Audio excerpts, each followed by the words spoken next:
أرسله بالحق بشيرا ونذيرا وداعيا إلى الله بإذنه وسراجا منيرا فقد قال الله تعالى في كلامه المجيد والفرقانه الحميد সবাই পড়েন আউযু বিল্লাহি মিনাশ শাইতানির রাজীম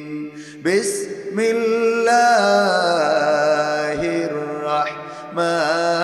রাহমানির রহিম اليوم نختم على أفواههم وتكلمنا أيديهم وتشهد أرجلهم بما كانوا يكسبون وقال الله تعالى في شأن حبيبه إن الله وملائكته يصلون على النبي يا أيها الذين آمنوا صلوا عليه وسلموا تسليما اللهم سيدنا مولانا محمد وعلى آله سيدنا আরবের বুকে মক্কা নগরী আমিনার যেথায় ঘর আল্লাহর করুণা কাউসার হুই ঝরছে বারংবার আল্লাহুম্মা সাল্লি আলা সাইয়্যিদিনা মাওলানা মুহাম্মদ ওয়া আলা আলি সাইয়্যিদিনা নবীর নামে দুরূদ শরীফ পড়িবে যে জন তার জন্য যে হারাম হবে জাহান্নামের আগুন আল্লাহুম্মা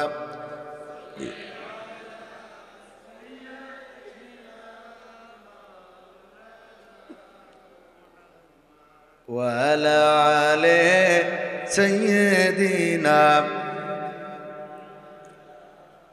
لا إله إلا الله لا إله إلا الله لا إله إلا الله لا إله إلا الله محمد رسول الله سبحان الله والحمد لله لا إله إلا الله سبحان الله والحمد لله لا إله إلا الله سبحان الله والحمد لله لا إله إلا الله لا إله إلا الله محمد رسول الله صلى الله ওরে মরলে মানুষ দাম বাড়ে তার ওরে মরলে মানুষ দাম বাড়ে তার বাঁচতে অবহেলা দুনিয়ার এই রং বাজারে এটা কেমন খেলা দয়াল দুনিয়ার এই রং বাজারে এটা কেমন খেলা দুনিয়ার এই রং বাজারে এটা কেমন খেলা দয়াল দুনিয়ার এই রং বাজারে এটা কেমন খেলা ওরে মরলে মানুষ দাম বাড়ে তার, মরলে মানুষ দাম বাড়ে তার, বাঁচতে অবহেলা। দুনিয়ার এই রং বাজারে এটা কেমন খেলা দয়াল, দুনিয়ার এই রং বাজারে এটা কেমন খেলা, দুনিয়ার এই রং বাজারে এটা কেমন খেলা দয়াল, দুনিয়ার এই রং বাজারে এটা কেমন খেলা। বাঁচতে মানুষ কেউ বলে না লোকটা বড় ভালো, মরলে বলে তার মরাতে বড় ক্ষতি হলো দয়াল, বড় ক্ষতি হলো। বাঁচতে মানুষ কেউ বলে না লোকটা বড় ভালো, মরলে বলে তার মরাতে বড় ক্ষতি হলো দয়াল, বড় ক্ষতি হলো। ওরে দেখতে আসে স্বজন সুজন, ওরে দেখতে আসে স্বজন সুজন, ডোবে যখন বেলা। দুনিয়ার রং বাজারে এটা কেমন খেলা দয়াল, দুনিয়ার রং বাজারে এটা কেমন খেলা, দুনিয়ার রং বাজারে এটা কেমন খেলা দয়াল, দুনিয়ার রং বাজারে এটা কেমন খেলা। ছেঁড়া কাপড় তাও জোটে না পরি কষ্ট করে, ঈদের নামাজ হয় না পড়া, নতুন জামা পরে দয়াল, নতুন জামা পরে। ছেঁড়া কাপড় তাও জোটে না পরি কষ্ট করে, ঈদের নামাজ হয় না পড়া, নতুন জামা পরে দয়াল, নতুন জামা পরে। ওরে নতুন কাপড় জুটবে জানি, ওরে নতুন কাপড় জুটবে জানি, ফুরাইলে বেলা। দুনিয়ার রং বাজারে এটা কেমন খেলা দয়াল, দুনিয়ার রং বাজারে এটা কেমন খেলা, দুনিয়ার রং বাজারে এটা কেমন খেলা দয়াল, দুনিয়ার রং বাজারে এটা কেমন খেলা।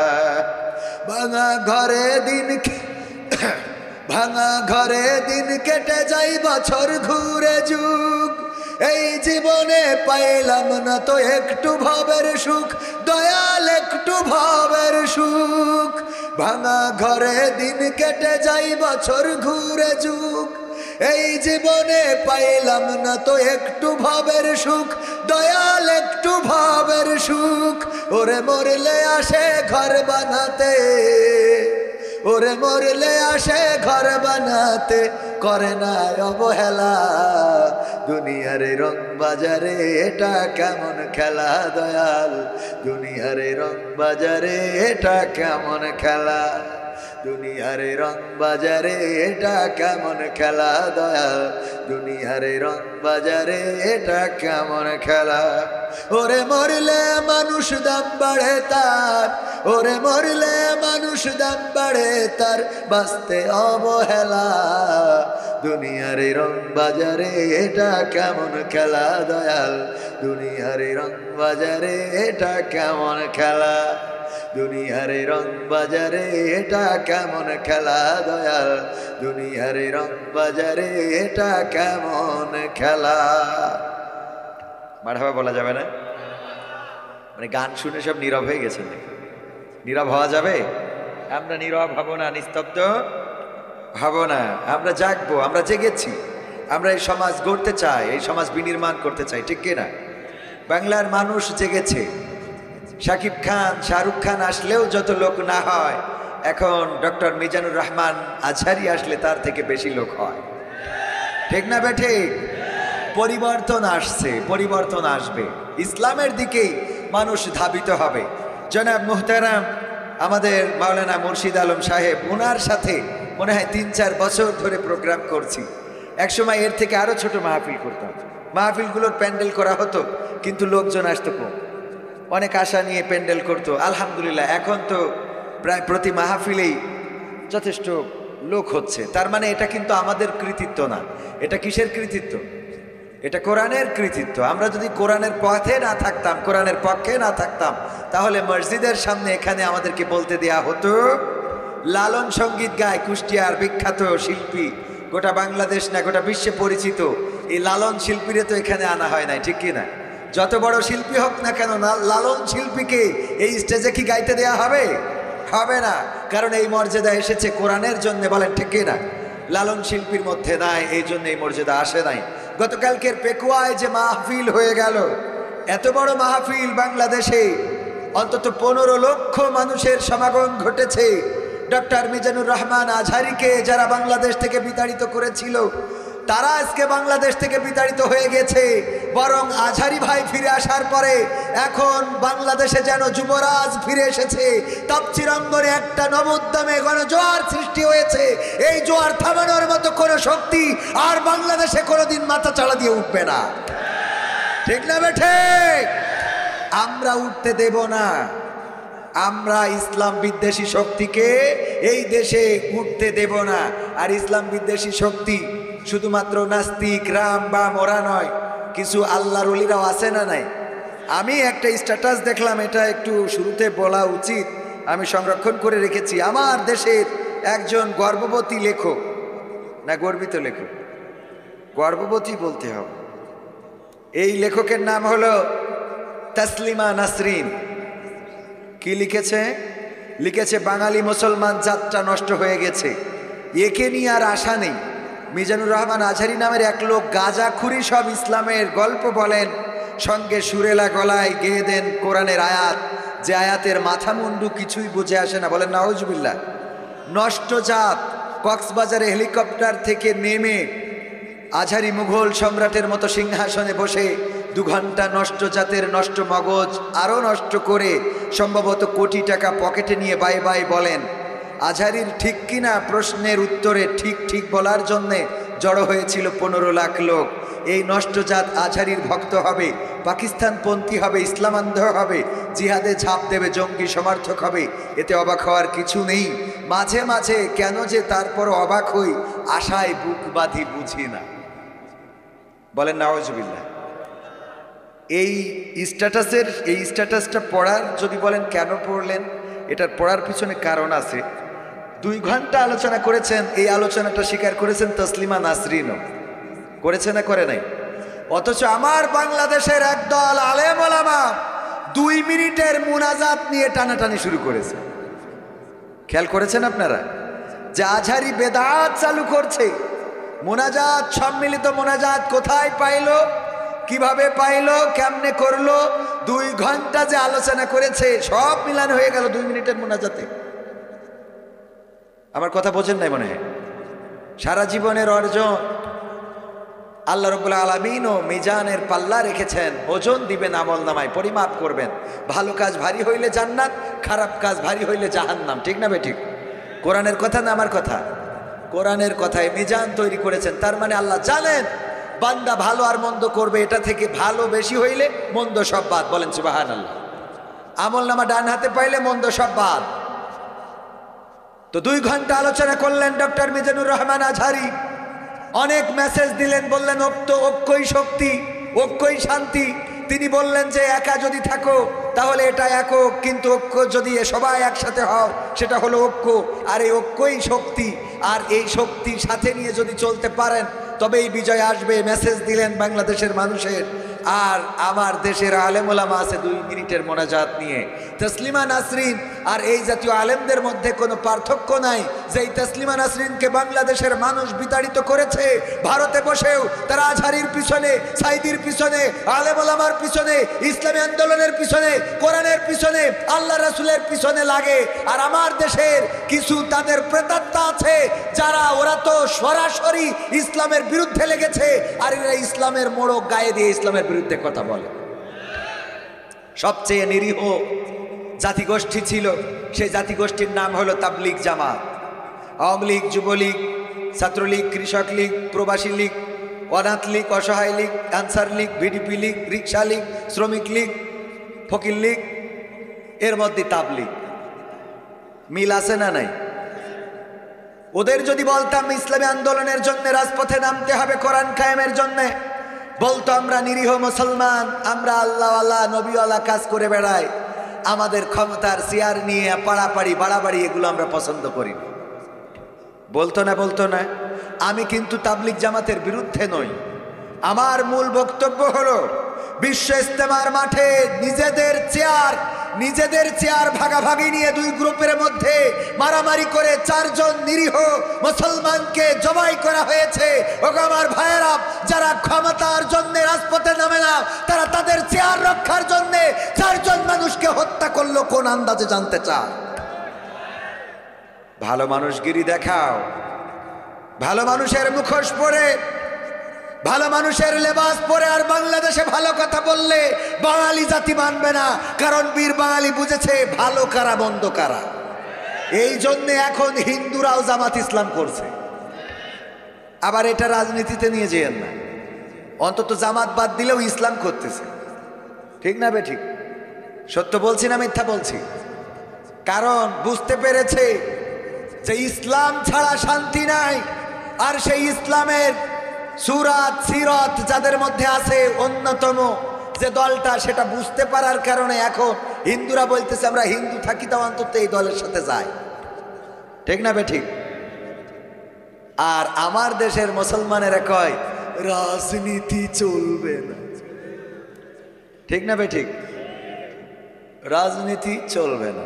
রাসূল ছিলেন রাষ্ট্রপ্রধান, যদি রাসূলের সুন্নাত ফলো করি রাষ্ট্রের চেয়ারের দরকার আছে না? নেই?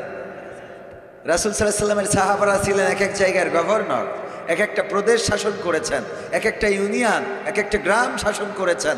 সুতরাং রাসূল সাল্লাল্লাহু আলাইহি ওয়াসাল্লামের সেই সুন্নাহ ফলো করলে আমাদেরও মেম্বার, চেয়ারম্যান, এমপি, মন্ত্রী হওয়ার দরকার আছে না? নাই?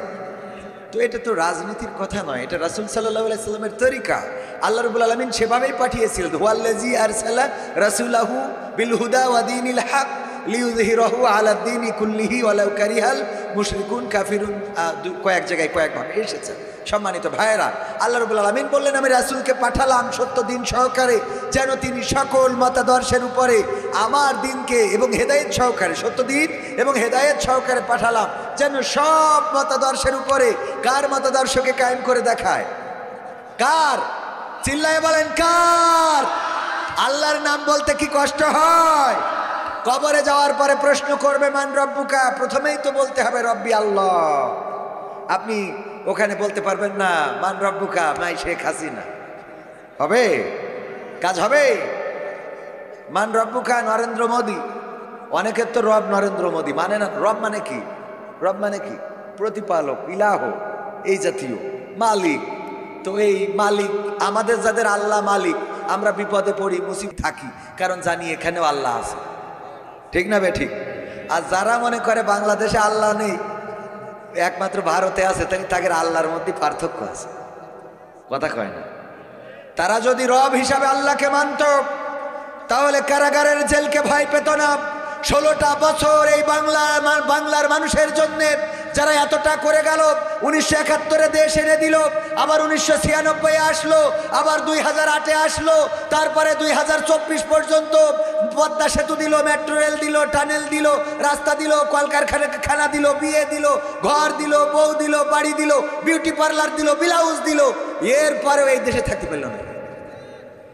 কথা কয় না? এই ব্লাউজ কে দিয়েছে? ঠিক না ঠিক? এত কিছু দেওয়ার পরেও এই দেশ ছাড়তে হলো কেন? আমাদের দেশের এত কিছু পদ্মায় উঠলেই আমার নেত্রীর কথা মনে পড়ে। আরে নেত্রী নাই, পদ্মা সেতু এখনো আছে, কিন্তু নেত্রী, বরং নেত্রী যেটা চেয়েছিল এই পদ্মা সেতু থেকে টুস করে ফেলে দিবে। 2 জন ব্যক্তির নাম বলেছিল, মেনশন করেছিল, তার মধ্যে একজন ডক্টর ইউনূস, আর দ্বিতীয় নম্বরকে খালেদা জিয়া। অথচ আমরা সশস্ত্র দিবসে দেখলাম আল্লাহর কোরআনের কথা, আল্লাহ বলছেন তিনি যাকে চান তাকে ইজ্জত দান করেন, আর যাকে চান তাকে বেইজ্জতি করেন।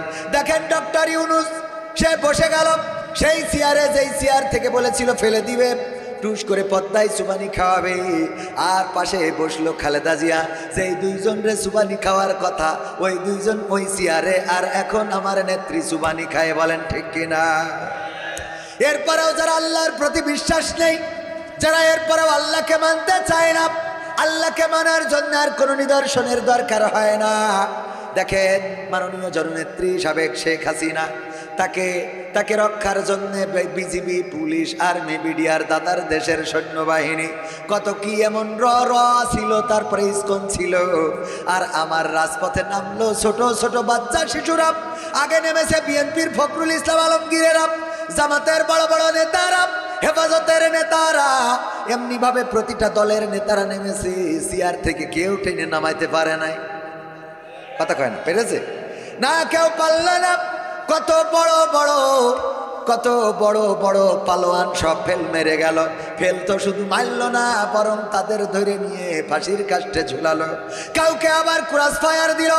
ওই বিএনপির এক নেতা ইলিয়াস সাহেবকে পর্যন্ত ধরে নিয়ে হত্যা করে নদীর মধ্যে ইট বেঁধে ডুবিয়ে দিল।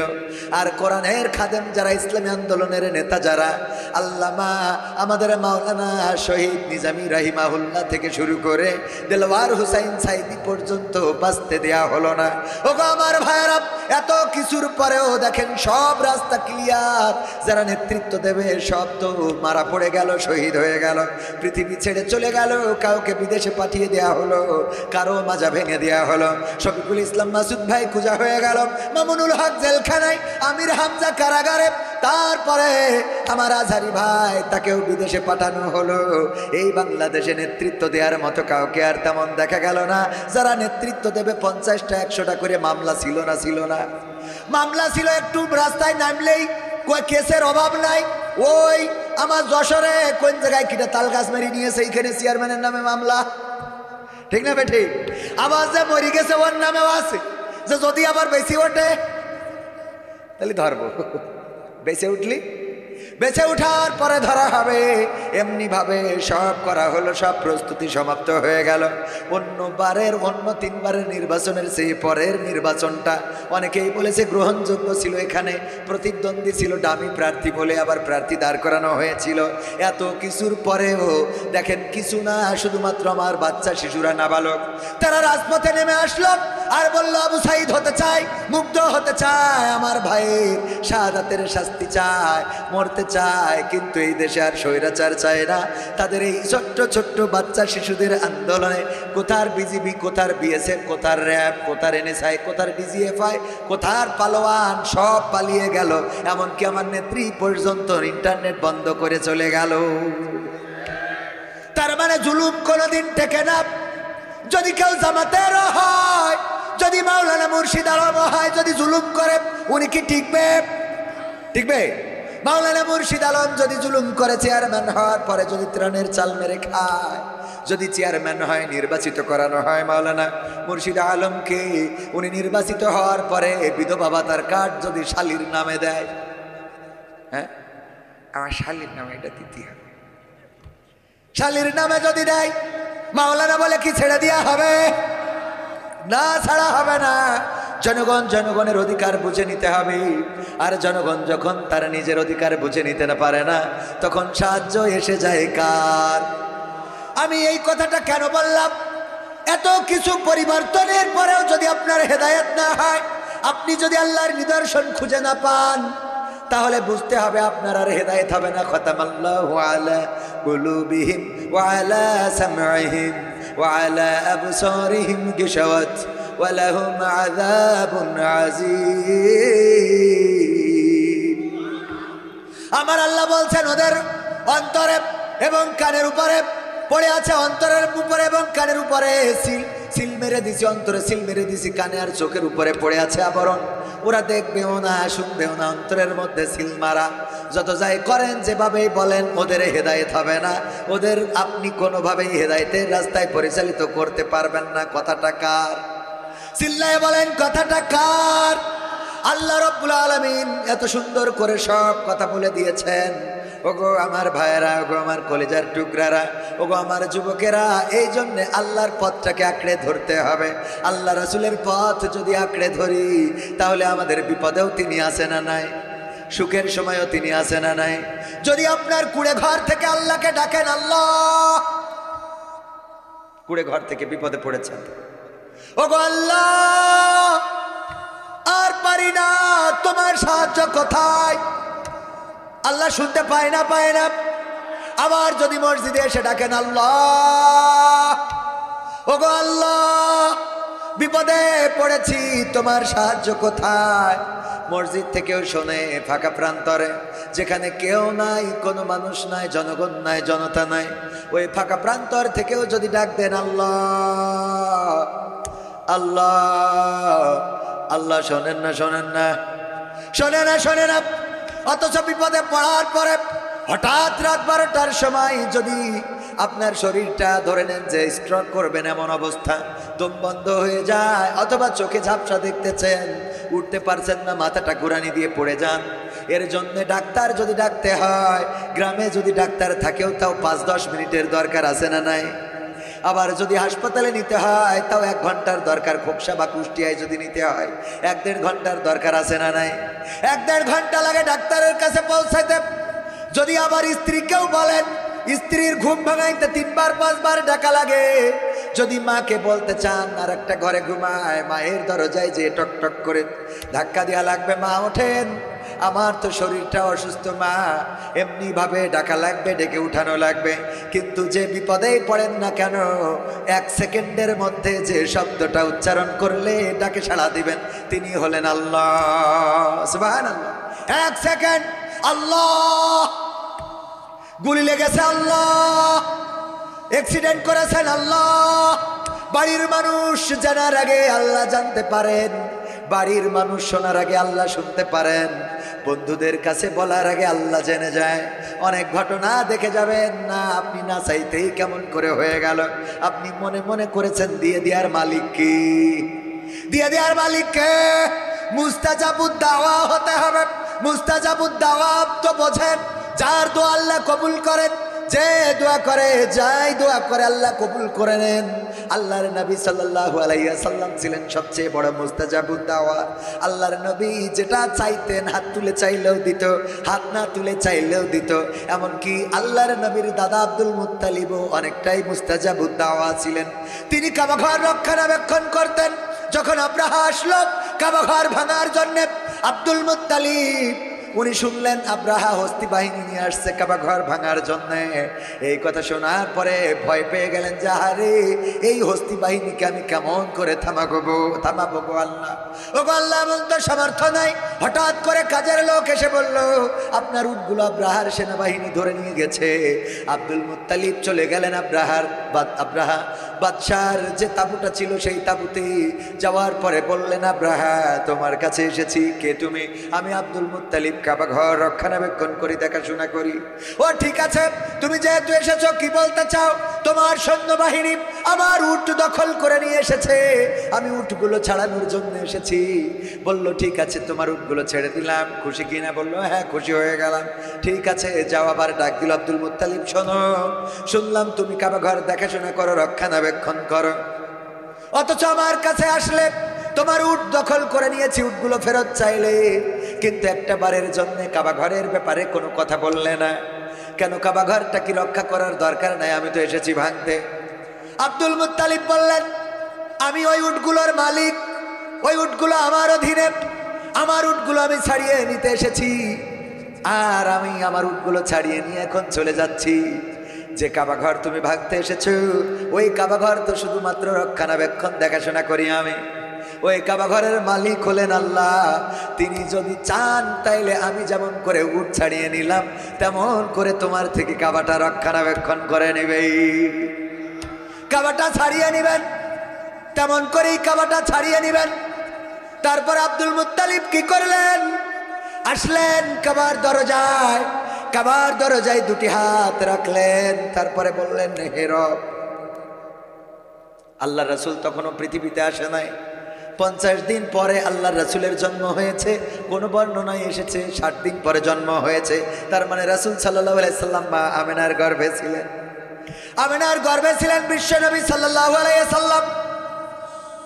আব্দুল মুত্তালিব কাবার দরজায় হাত রাখলেন আর বললেন ওগো রব, আমার ক্ষমতা নাই আব্রাহার সৈন্যবাহিনীর সামনে দাঁড়ানোর, তুমি তো কাবার মালিক, তোমার দরজায় হাত রেখে দোয়া করলে তুমি কবুল করে নাও। ওগো আল্লাহ তোমার কাছে দোয়া করি, তুমি দয়া করে তোমার ঘরটা তুমি রক্ষণাবেক্ষণ করে দিও। তারপরের খবর তো সবাই জানেন, আব্রাহার হস্তি বাহিনী শুয়ে পড়ল। সে নানান ভাবে চেষ্টা করলো, আসতে চায় না। তারপরেও ঠেলে ঠুলে যখন কাবার চত্বরে নিয়ে আসলো, আল্লাহ রাব্বুল আলামিন ঝাঁকে ঝাঁকে আবাবিল বলতে ঝাঁকে ঝাঁকে পাখি, এই পাখি পাঠালেন আর তারা ছোট ছোট কঙ্কর নিক্ষেপ করলো। আর সেই কঙ্করে ছোট ছোট কঙ্করে হস্তি বাহিনী একেবারে ওই কাবার চত্বরে পশুর চর্বিত ভুসির ন্যায় হয়ে গেল। বলেন সুবহানাল্লাহ। এই সূরাটা এই ঘটনা কোন সূরায় আছে? সূরা ফিল। আলাম তারা কাইফা ফাআলা রাব্বুকা বিআসহাবিল ফিল। সূরাটা পড়লেই বুঝতে পারবেন ভাইরা আমার। এই সূরায় আল্লাহ রাব্বুল আলামিন নবীকে বলেছেন, ওগো নবী আপনি কি দেখেননি আমি হস্তি বাহিনীর সাথে কেমন আচরণ করেছি? আমি কি তাদের চক্রান্ত ধ্বংস করে দিই নাই?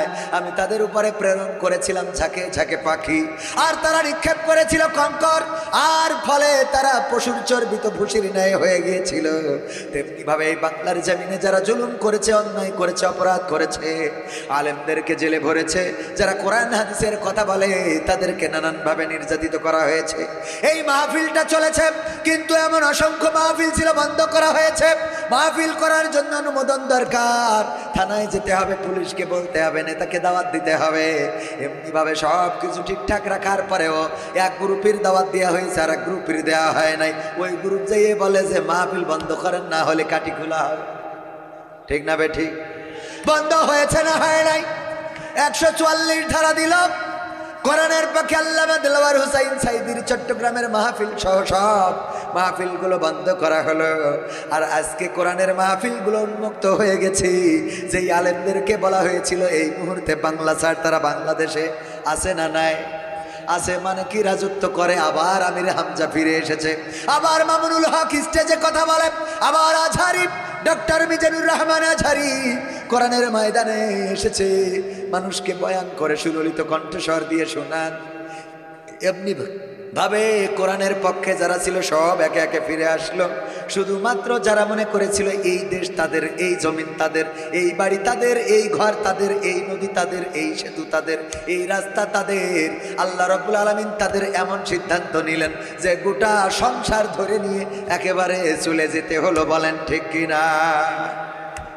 আল্লাহকে চেনার জন্য আর কিছু দরকার আছে? ওগো আমার ভাইরা, এবার আসুন বলি মুস্তাজাবুদ দাওয়া কেন হতে হবে। মিজানুর রহমান আজহারি ভাই ঘটনাটা বলেছিলেন, অনেকের কানে বাজতে পারে, আমিও ঘটনাটা মনে করে দিতে চাই। ওগো যুবকেরা, যারা যে স্বপ্ন দেখে, আল্লাহ যদি স্বপ্নটা সত্যিকার অর্থেই ভালো স্বপ্ন, আল্লাহর পথের স্বপ্ন হয়, পূরণ করে দেওয়ার মালিক কি? অনেকেই বলে হুজুর জীবনে একটা স্বপ্ন ছিল যেন দিনদার ইমানদার বউ পায়, আমি যাই হই না কেন বউটা আল্লাহওয়ালা পাইছি। অথচ আল্লাহ রাব্বুল আলামিন বলছেন যেমন পুরুষ তেমন তার রমণী। আল্লাহওয়ালা পাইছেন এটা ঠিক, কিন্তু আপনি যারে লাইলাতুল ফেব্রুয়ারিতে নিয়ে তাহাজ্জুদ পড়লেন, আপনার বউ দেখা যায় এরকম কত তাহাজ্জুদ মারিয়ে এরপরে গিয়েছে। ঠিক না বে ঠিক? মনে করেন না আপনি এক হাজিব, আর আপনি আর একজন রে পাইলেন, উনি মনে হয় খুব আল্লাহওয়ালা, এটা মনে করার দরকার নেই। ব্যতিক্রম হতেই পারে, তবে সেটা খুব বেশি না। ফিরআউনের স্ত্রীর নাম ছিল কি? আসিয়াকে বলল আমি রব, আমাকে রব মেনে নাও। আসিয়া বলল আমার স্বামী, আমি তোমার চুলা ছেড়ে দেব, আমি তোমার মাথায় বেলি কেটে দেব, বিলি কেটে দেব, আমি তোমার পিঠে সুড়সুড়ি, আমাদের যশোরের ভাষায় বলে পিঠে সুড়সুড়ি দেব, তোমার শান্তি লাগবে, এরকম করে টাইনি, হ্যাঁ, মুখের চেহারার পরে হাত বুলাই দেব, তোমার সব রকম আদর করতে আপত্তি নাই, তোমার বিছানায় তুমি যতবার চাও আমি তোমার জন্য প্রস্তুত থাকব, কিন্তু রবের জায়গাটা আমি আমার স্বামীকে দিতে পারি না। রব মেনে নিয়েছিলেন কাকে? আল্লাহকে রব মানার প্রতিদান পেলেন। ফেরাউন এত বড় শাস্তি দিল, কলিজার টুকরা সন্তানদের সাথে আপোষ করলেন না। আসিয়া আলাইহিস সালামের সামনে বড় কড়াইয়ের মধ্যে তেল গরম করে ছেড়ে দিলেন, বড় কড়াইয়ের মধ্যে, জ্বলন্ত কড়াইয়ের মধ্যে বাচ্চাদেরকে ছেড়ে দিলেন, তারপরে কাঠের মধ্যে পেরেক গাড়লেন, আর ওই পেরেকের পরে শুইয়ে দিলেন আসিয়া আলাইহিস সালামকে। তার নিজের স্ত্রী রক্তে যখন ভেসে যায়, আসিয়া সান্ত্বনা পেয়ে গেলেন। আল্লাহ রাব্বুল আলামিন আরশে আজিমে দেখিয়ে দিলেন তোমার পাশে এই যে দেখা যায়, দেখো কে। আসিয়া আলাইহিস সালাম বললেন আল্লাহ কে তা তো জানি না। বলল এই হলো আখিরি জামানার পয়গম্বর বিশ্ব নবী মুহাম্মদ সাল্লাল্লাহু আলাইহি সাল্লাম। পরকালের ময়দানে ফেরাউনের মতো জালিম তো তোমার জান্নাতে সঙ্গী হবে না, এই জন্য আখিরি জামানার পয়গম্বরকে তোমার সঙ্গী হিসাবে জান্নাতে দান করে দিলাম। ওগো আমার ভাইরা, ইব্রাহিম আলাইহিস সালাম মাথা নত করেছিলেন কার কাছে? বলেছিলেন ইন্নী ওয়াজজাহতু ওয়াজহিয়া লিল্লাযী ফাতারাস সামাওয়াতি ওয়াল আরদ হানিফান ওয়া মা আনা মিনাল মুশরিকিন। ইব্রাহিম আলাইহিস সালাম বললেন ওগো আল্লাহ, আমি আমার মুখটা ঘুরিয়ে দিলাম সেই রবের দিকে যিনি আসমান জমিন এবং তার মধ্যে যা কিছু আছে সব সৃষ্টি করেছেন। আমি তার দিকে মুখ ঘুরিয়ে দিয়ে বললাম আমি কোনো মুশরিকের অন্তর্ভুক্ত নই। আল্লাহর কাছে যখন নিবেদিত প্রাণ হয়েছেন, ফেরাউন আগুন তৈরি করলেন, প্রকাণ্ড আগুন। সেই আগুনের মধ্যে ফেলা হবে ইব্রাহিম আলাইহিস সালামকে। এমন আগুন যে আগুনের উপর দিয়ে যদি পাখিরা উড়ে যেত, ওই পাখিগুলো পুড়ে ভস্ম হয়ে যেত। আগুনের কাছে কেউ যেতে পারে না, আরিফ স্যারও যেতে পারে না, আমার হুজুরও যেতে পারে না, মাস্টারও যেতে পারে না। কেউ যখন যেতে পারে না, বুদ্ধি করলো কি করে ফেলা যায়। ধৈর্য যদি ছেলে দেওয়া হয় তাও আগুনের কাছে তো পৌঁছাবে না, তাইলে কি বানাইতে হবে? তখনকার সময় বলতো চড়ক গাছ, এখন বলে ক্রেন। কি ক্রেন আছে না? নদীর ওই পারের মাল এপারেও দেওয়া যায় না, যায় না। নৌকার দরকার নাই, ওই পারে মেশিন লাগায়া তারপরে যখন ক্রেনে বাধাই দেবেন, ক্রেনটা আস্তে করে লম্বা করে পাঠিয়ে দেয়। এই ইব্রাহিম আলাইহিস সালামের জন্য যখন আগুন বানালো, আগুনের কাছে যাওয়া যায় না, কি করলো? চড়ক গাছ নামক ক্রেন বানায়া যখন উঠাইয়ে দিল, ইব্রাহিম আলাইহিস সালাম বললেন ওগো নমরুদ, আমার ভুল হয়েছে, মাফ করে দেন প্লিজ। বলেছে প্লিজ আমাকে ক্ষমা করে দেন। হ্যাঁ, কি বললেন? ফেরেশতা এসে বলল ওগো ইব্রাহিম, তোমার জন্য আসমানে ফেরেশতারা কাটাকাটি করে, আমরা এসেছি সাহায্য করার জন্য। ইব্রাহিম আলাইহিস সালাম বললেন আল্লাহ কি পাঠিয়েছেন? আমার রব কি পাঠিয়েছেন নাকি? বলল না, আমরা আল্লাহর কাছ থেকে অনুমতি নিয়ে তারপরে এসেছি। কেমন করে? আল্লাহকে বললাম আল্লাহ যদি তুমি অনুমতি দাও, তোমার বান্দা তোমার খলিল তোমার বন্ধুর সহযোগিতা করতে চায়। আল্লাহ রাব্বুল আলামিন বললেন যাও, তবে দাবি হলো, তবে তোমাদের কাছে আমার কথা হলো, আদেশ হলো, তোমরা যাওয়ার পরে ইব্রাহিমকে জিজ্ঞাসা করবা গো ইব্রাহিম, তোমার সাহায্যের দরকার আছে নাকি? সাহায্য করার প্রয়োজন আছে নাকি? ইব্রাহিম যদি বলে দরকার আছে তাইলে করবা, আর যদি বলে না তাইলে ফিরে আসবা। আল্লাহর নবী বললেন ওগো ফেরেশতারা তোমরা ফিরে যাও, ফিরে যাও, ফিরে যাও, কারণ তোমরা আমার জন্য যে মায়া দেখাচ্ছ, আমার জন্য যে দরদ দেখাচ্ছ, তোমরা আমার অবস্থা যা জানো তার থেকে বেশি ভালো জানেন আমার আল্লাহ। ভালো জানেন কে? এই জন্য চাকরি নাই, নেতার তেল মারার কোনো দরকার নাই। চাকরি নাই আর ইফতারের কাছে টাকা দেওয়ার কোনো দরকার নাই। চাকরি নাই আমার কলেজের মাস্টার, রাজশাহী ইউনিভার্সিটির মাস্টার, ওনার কাছে যাওয়ার কোনো দরকার নাই। চাকরি নাই, আল্লাহর কাছে মাথাটা নত করে আল্লাহকে বলে দেওয়ার মালিক আল্লাহ। আল্লাহ যদি চাকরি না দেন, উত্তম রিজিকের ব্যবস্থা করার মতো অপশন আছে না নাই? আছে না নাই? ছোটবেলায় চাইতাম মাস্টার হব, ছোটবেলায় নিয়ত ছিল মাস্টার হব, শিক্ষক হব। যতবার জিজ্ঞাসা করেছে বলেছি মাস্টার হব, কারণ আমার আব্বা ছিলেন একজন স্কুল টিচার। সন্তানেরা বাবার দিয়ে প্রভাবিত হয় না? হয় না? বাবা যেমন ছেলেও তেমন। বাবা খায় বিড়ি, ছেলে খায় সিগারেট। বলেন সুবহানাল্লাহ। নাউজুবিল্লাহ বলতে হবে না? সুবহানাল্লাহ বলা যাবে? ও তো গাঁজা খাওয়া দরকার, কারণ বিড়ি খাওয়া বন্ধ করিনি তো ছেলে ওইটাই খাওয়া উচিত। ঠিক না বেঠে? বলেন নাউজুবিল্লাহ। আবার যদি বাবা বাংলা মদ খায়, ছেলে আমেরিকানটা খায়, মালটা একটু বড় বোতলটা খায়। ওগো আমার ভাইয়েরা, এই জন্যে বাবা দ্বারা ছেলে প্রভাবিত হয়। সুতরাং যেই বাবা এখানে আছেন, যত বাবা আছেন, আপনি আপনার পিতামাতার সাথে যেমন আচরণ করবেন, আপনার সন্তান ওটা দেখে আপনার সাথে সেই আচরণটা করবে। মনে কি থাকবে? আপনি যদি বলেন হুজুর আমার সাইডে খাতে দেয় না, হুজুর একটু দোয়া করে দেন, হুজুর তো দোয়া করে দেবে। তার আগের প্রশ্ন হলো আপনার বাবা যখন ছিল আপনি কেমন দেখেছেন, কেমন তার দায়িত্ব পালন করেছেন? লুঙ্গিটা ছিঁড়ে গিয়েছে, আপনি কয়দিন নতুন একটা লুঙ্গি কিনে দিয়েছেন? শাড়ি ছিঁড়ে গিয়েছে, মায়ের শাড়ি কিনে দিয়েছেন, ঔষধ কিনে দিয়েছেন কতদিন। আপনি যদি এগুলো না করে থাকেন, আপনার সন্তান এইগুলো করবে।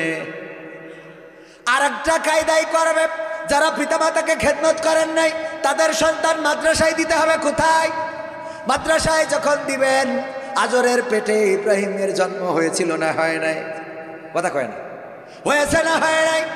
আল্লাহ রাব্বুল আলামিন আজরের পেটে ইব্রাহিমকে দিলেন, যিনি মূর্তি বানাতো। তার পেটে এমন একজন জন্মগ্রহণ করলো যে মূর্তি ভেঙে বেড়ালো। ওগো আমার ভাইরা, এই জন্য আপনার সন্তানকে যদি কোরআনের রাস্তায় দিতে পারেন। এই তোমাদের কি হয়েছে? মুতু ধরেছে? মেশিন নষ্ট? হ্যাঁ, মেশিন নষ্ট হয়ে গেছে এই বয়সে? গাঁজা খেয়ে বেড়াও নাকি?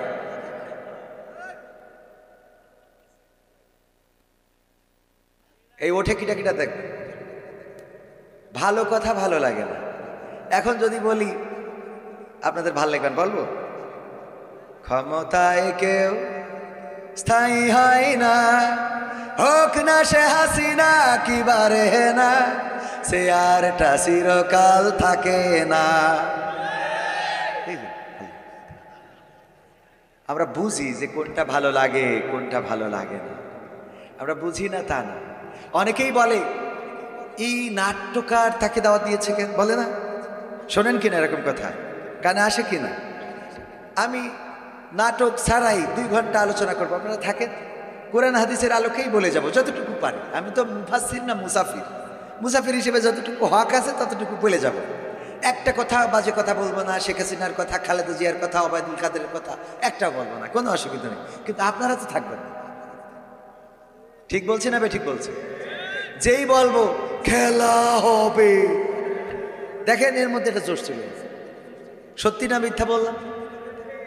ক্ষমতায় কেউ স্থায়ী হয় না, হোক না সে হাসিনা কি বারে না, সে আরটা চিরকাল থাকে না। ক্ষমতায় কেউ স্থায়ী হয় না, মুজিবুর বেশি দিন থাকেনি, জিয়াউর কেউ তো রাখেনি। মুজিবুর বেশি দিন থাকেনি, জিয়াউর কেউ তো রাখেনি। এরশাদ চলে গেছে পৃথিবী ছেড়ে, এরশাদ চলে গেছে পৃথিবী ছেড়ে, কেউ আজ তার কথা কয় না। ক্ষমতায় কেউ স্থায়ী হয় না, হাসিনা ক্ষমতা ধরে রাখতে আয়না ঘর বানিয়েছিল, জনগণের রোশানলে দাদার দেশে পালিয়ে গেল। হাসিনা ক্ষমতা ধরে রাখতে আয়না ঘর বানিয়েছিল, জনগণের রোশানলে দাদার দেশে পালিয়ে গেল। ডিবি হারুনে পাশে আর, ডিবি হারুনে পাশে আর পরিমণিদের দেখা যায় না। ঠিক না বেঠে? ক্ষমতায় কেউ স্থায়ী হয় না, হোক না সে হাসিনা কি বারে না, সে আরটা চিরকাল থাকে না। ঠিক না বেঠে? এই কথাগুলো বললে ভালো লাগে না? লাগে না? এই কথাগুলো বললে ভালো লাগে। হুজুর আল্লাহর জন্য আপনাকে ভালোবাসি। ভালোবাসেন? হ্যাঁ হুজুর, আপনাকে আল্লাহর জন্য ভালোবাসি, আল্লাহ তার রাসূলের জন্য ভালোবাসি। বললাম যদি তাই হয় বলেন নামাজ পড়েন কিনা? কয় হুজুর নিয়ত করেছি নামাজ পড়া ধর্ম। তাহলে আল্লাহর জন্য নামাজ না আমার ভালোবাসা? কথা কয় না? নামাজ না আমার ভালোবাসা? নামাজের গুরুত্ব এত, আল্লাহর নবী ইন্তেকালের সময় বললেন সালাত। আল্লাহর নবী সাল্লাল্লাহু আলাইহি সাল্লাম নামাজের কথাটা উচ্চারণ করলেন, বললেন ওগো আমার উম্মতেরা নামাজ ছেড়ো না, নামাজ ছেড়ো না। এমন ইন্তেকালের সময় আম্মা আয়েশা রাদিয়াল্লাহু তাআলা আনহা যখন সেবা শুশ্রূষা করছেন, রাসূল হুঁশ হারিয়েছেন, হুঁশ ফিরে পাইলেন, হঠাৎ কোরআনের তেলাওয়াত শুনলেন। বললেন ওগো আয়েশা মসজিদে নববীতে কি নামাজের জামাত কায়েম হয়েছে নাকি? বলল হ্যাঁ ওগো বিশ্বনবী, আপনি একবার হুঁশ হারাচ্ছেন আবার হুঁশ ফিরে পাচ্ছেন, অনেকক্ষণ হয়ে গেল আপনার হুঁশ নাই। এই জন্যে মাগরিবের জামাতে রক্ত চলে যাবে এই ভয়ে আমার বাবার ইমামতিতে আপনার সাহাবীরা পিছনে দাঁড়িয়ে নামাজ আদায় করছে। আল্লাহর নবী বললেন আয়েশা আমার একটু তুলে ধরো, আমার একটু তুলে বসাও, দেয়ালের সাথে হেলান লাগিয়ে দাও, দেয়ালের সাথে আমার পিঠটা লাগিয়ে দাও, আমার মুখটা মসজিদে নববীর দিকে করে দাও। আম্মা আয়েশা রাদিয়াল্লাহু তাআলা আনহা সেটাই করলেন। আল্লাহর নবীর যখন মুখটা মসজিদে নববীর দিকে, ওই দিকে তাকিয়ে চোখের পানি ছেড়ে দিয়েছেন, দাড়ি ভিজে টপ টপ করে পড়ে। আম্মা আয়েশা বললেন ওগো বিশ্বনবী, আমি বুঝতে পেরেছি আপনি কষ্টে পতিত হয়েছেন, যেই মসজিদে নববীতে আপনার ইমামতি করার কথা অসুস্থতার কারণে আমার বাবা ইমামতি করছে, এটা দেখে বুঝি কষ্ট পেয়েছেন। ওগো নবী গো, এই কষ্টের কারণে হয়তো আপনার চোখ থেকে অশ্রু ঝরে বিশ্বনবী। আল্লাহর নবী বললেন ওগো আয়েশা, তুমি আমার মনের খবর জানো না, আমার মনের খবর রাখো না। এই চোখের অশ্রু আমার কষ্টের অশ্রু নয়, বরং এই চোখের অশ্রু আমার আনন্দ অশ্রু। আনন্দে চোখ থেকে অশ্রু বিগলিত হয়েছে। আনন্দে পড়লেও মানুষ কাঁদে, বলেন ঠিক কিনা? যখন বাংলাদেশে 5 আগস্টে স্বৈরাচার মুক্ত হলো, মানুষ কথা বলতে যেয়ে কেঁদেছে না কাঁদে নাই? চোখের পানি ঝরিয়েছে। ওগো আমার ভাইয়ের আনন্দ কখনো চোখে অশ্রু এনে দেয়। আল্লাহর নবী বললেন ওগো আয়েশা, এই নামাজটা কায়েম দেখার জন্য কত কষ্ট করলাম, কত পরিশ্রম করলাম। এই নামাজটা কায়েম দেখার জন্য কত কাইমার খেয়েছি, পাথরের আঘাত খেয়েছি, রক্তাক্ত হয়েছি। এই নামাজ কায়েম দেখার জন্য মক্কা ছেড়েছি। এই নামাজ কায়েম দেখার জন্য আমি ওহুদের ময়দানে আমার দান মোবারক শহীদ হয়েছে। এই নামাজ কায়েম দেখার জন্য আবার তায়েফে রক্ত ঝরেছে, পায়ের জুতা আটকে গিয়েছে, পায়ের সাথে এত রক্ত ঝরেছে বেহুশ হয়ে গিয়েছি, 3 বার পড়ে গিয়েছি, আমারে উঠায় ধাক্কা মেরে দিয়েছে। বিশ্বনবীর গায়ে পাথর মেরে রক্তাক্ত করেছে। সেই নামাজ আজকে যখন মসজিদে নববীতে আমার অনুপস্থিতিতে পড়তে দেখলাম, তখন আমার অন্তরাত্মা খুশি হয়ে গেছে। আমার চোখ দেখে নিল, আমার মনের চোখ দেখে নিল, কিয়ামত পর্যন্ত আমার উম্মতেরা এমন করেই নামাজ কায়েম করবে। বলেন আল্লাহু আকবার। সেই মসজিদে লোক বেশি হয় না কম হয়? চায়ের দোকানে বেশি না কম? বেশি না কম? যতগুলো চায়ের দোকান আপনার বাজারে আছে, এক জায়গায় করলে যত লোক হয় মসজিদে জায়গা ধরবে না। ওগো আমার ভাইয়েরা, অথচ চায়ের দোকানদার কোনোদিন আজান দেয় নাই, কোনোদিন চায়ের দোকানে মাইক লাগাইয়া বলে নাই আসসালাতু খায়রুম মিনাস সাহ। এরা বলিস নাকি যে নামাজের থেকে চা খাওয়া উত্তম, আইসো তাড়াতাড়ি করে চায়ের দোকানে? এই কথা বলে নাই, বরং বলেছে মুয়াজ্জিন সকালবেলা কত সুন্দর করে বললেন আসসালাতু খায়রুম মিনান নাওম। আমার মুয়াজ্জিন বললেন ওগো গ্রামবাসী শোনো, তোমার এই আরামের ঘুম থেকে নামাজটা উত্তম। হাইয়া আলাস সালাহ, আসো নামাজের দিকে। হাইয়া আলাল ফালাহ, আসো কল্যাণের দিকে। প্রতিদিন 5 বার করে ডাকে, আমাদের কানে বাজে, কিন্তু চায়ের দোকান থেকে ফিরি না, আমরা সিরিয়াল থেকে ফিরি না, আমরা মদের আড্ডা থেকে ফিরি না, আমরা তাস খেলা থেকে ফিরি না। আমার মা বোনেরাও আছে নামাজ পড়ে না। ওগো আমার ভাইয়েরা, আমার রাসূল যেটা চেয়েছেন সেটা কি আমরা করছি নাকি? বলেন কি করছি? না, করছি না। এই জন্য নামাজ মুখী হতে হবে, মসজিদ মুখী হতে হবে। মসজিদগুলোতে মুরব্বীদের সংখ্যা বেশি না কম? বেশি না কম? এই মুরব্বীরাও একদিন আমাদের মতো ইয়াং ছিল, আপনার মতো যুবক ছিল। ওই দিন চিন্তা করেছিল আমি যেদিন বৃদ্ধ হব সেই দিন নামাজ পড়বো, সেই দিন নামাজ ধরবো। এর মধ্যে অনেকেই সুযোগ পেয়েছে, আর অনেকেই তার আগে কেল্লা ফতে নেটওয়ার্কের বাইরে চলে গেছে। ঠিক না বে ঠিক? ওবায়দুল কাদের মনে করিল এইবার ক্ষমতা পাওয়ার পরে ভালো হয়ে যাব, আর অনেকেই তো বললো মাসুদ ভালো হয়ে যাও। ঠিক না বে ঠিক? কিন্তু ভালো হওয়ার আগে আল্লাহ যদি নেটওয়ার্কের বাইরে রেখে দেয়, করার কিছু আছে নাকি?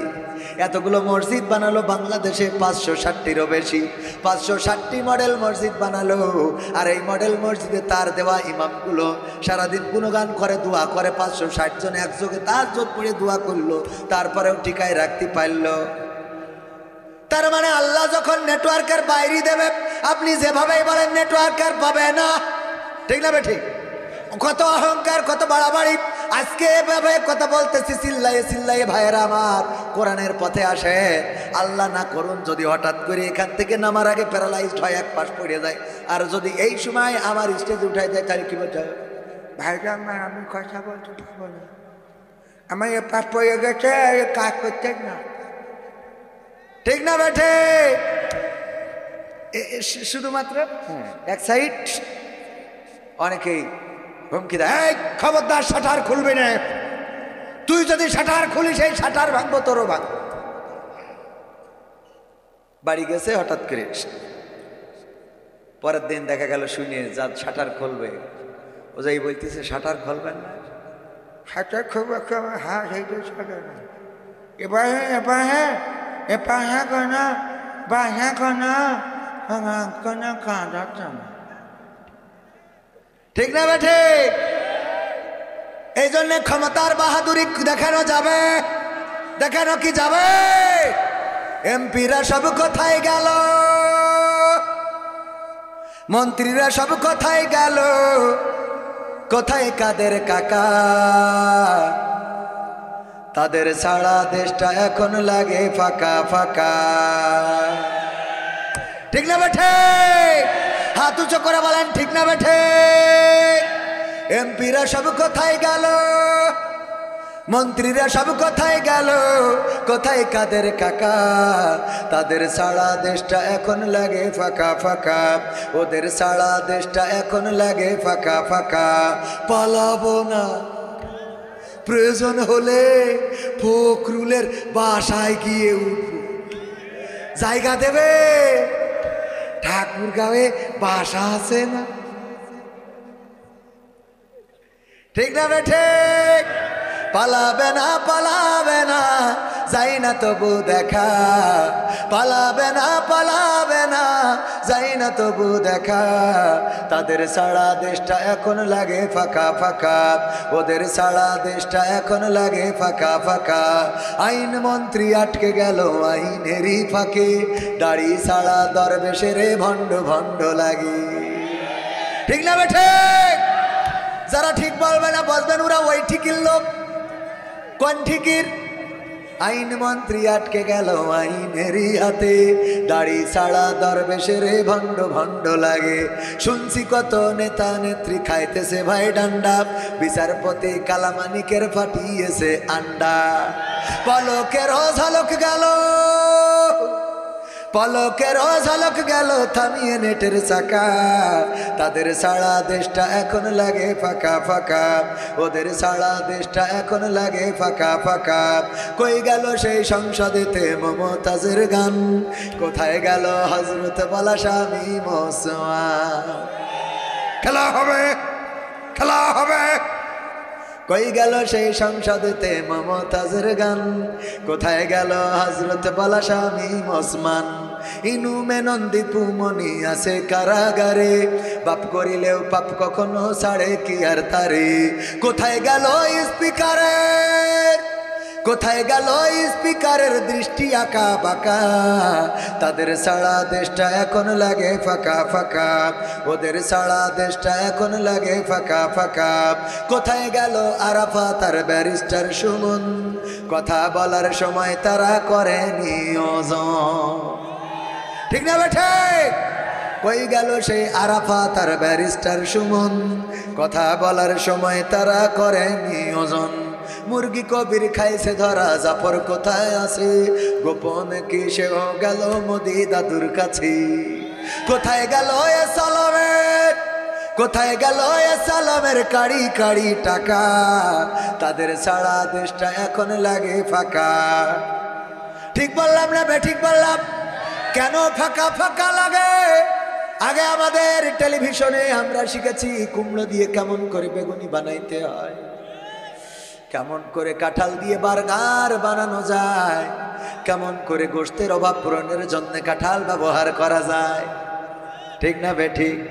আমরা শিখলাম কাঁচামরিচ কেমন করে শুকায়ে রেখে বর্ষাকালে সেটা আবার পানিতে ভিজাইলে জ্যান্ত হয়ে যায়। কত কি শিখলাম। এখন আবার ভারতের দাদারা কান্নাকাটি করে টেলিভিশনে, আমাদের পেঁয়াজ কেনার মানুষ নাই রে, আমাদের পেঁয়াজ কেনার মানুষ নাই। আমি বললাম গো দাদা, কান্দে কোনো লাভ হবে না রে, কারণ আমরা পেঁয়াজ ছাড়া কেমন করে রাঁধতে হয় সেটা নেত্রীর কাছ থেকে শিখেছি, এখন নেত্রী তোমাদেরও শিখাবে, ঠিক না বেঠে? পেঁয়াজ ছাড়া রান্না শিখলাম, এই জন্য এখন আমার নেত্রী তোমাদের কাছে আছে, উনি তো পেঁয়াজ ছাড়া রান্না শিখিয়ে দেবে। সুতরাং তোমাদের পেঁয়াজ কেনার কাস্টমার পাওয়া যাবে না। আমাদের পেঁয়াজ দিতে চাও না, বন্ধ করে দাও বর্ডার, আমাদের লাগবে না, তোরা দিবি না, তাতে কি হয়েছে? আমাদের নেত্রী শিখাইয়েছে পেঁয়াজ ছাড়া কেমন রাঁধতে হয়, ঠিক না বেঠে? বন্ধ করে বিপদে তারা না আমরা। আবার বলে বাংলাদেশ চলো দখল করব, এই দেশে নাকি কোন হিন্দু মুসলমানি না দিলে নাকি সুন্নাতে খাতনা না করলে, মাথা না কাটলে নাকি বের হতে দিচ্ছে না। আপনার এলাকায় হিন্দু আছে না নাই? কোন হিন্দু কি বলতে পারবে এই গ্রামে হিন্দু আছে? আমার মন্দিরের নাম খর্দ সাদিও, কি খর্দ সাধুয়া কালী মন্দির নাকি আছে, কেন আছে না? আছে মানে ম্যাপে পাইছি। এই যে মন্দির এখানে আছে, এমনকি আজকের মাহফিলেও সম্ভবত কোনো হিন্দুও দান করেছে, আমি নাম শুনেছি।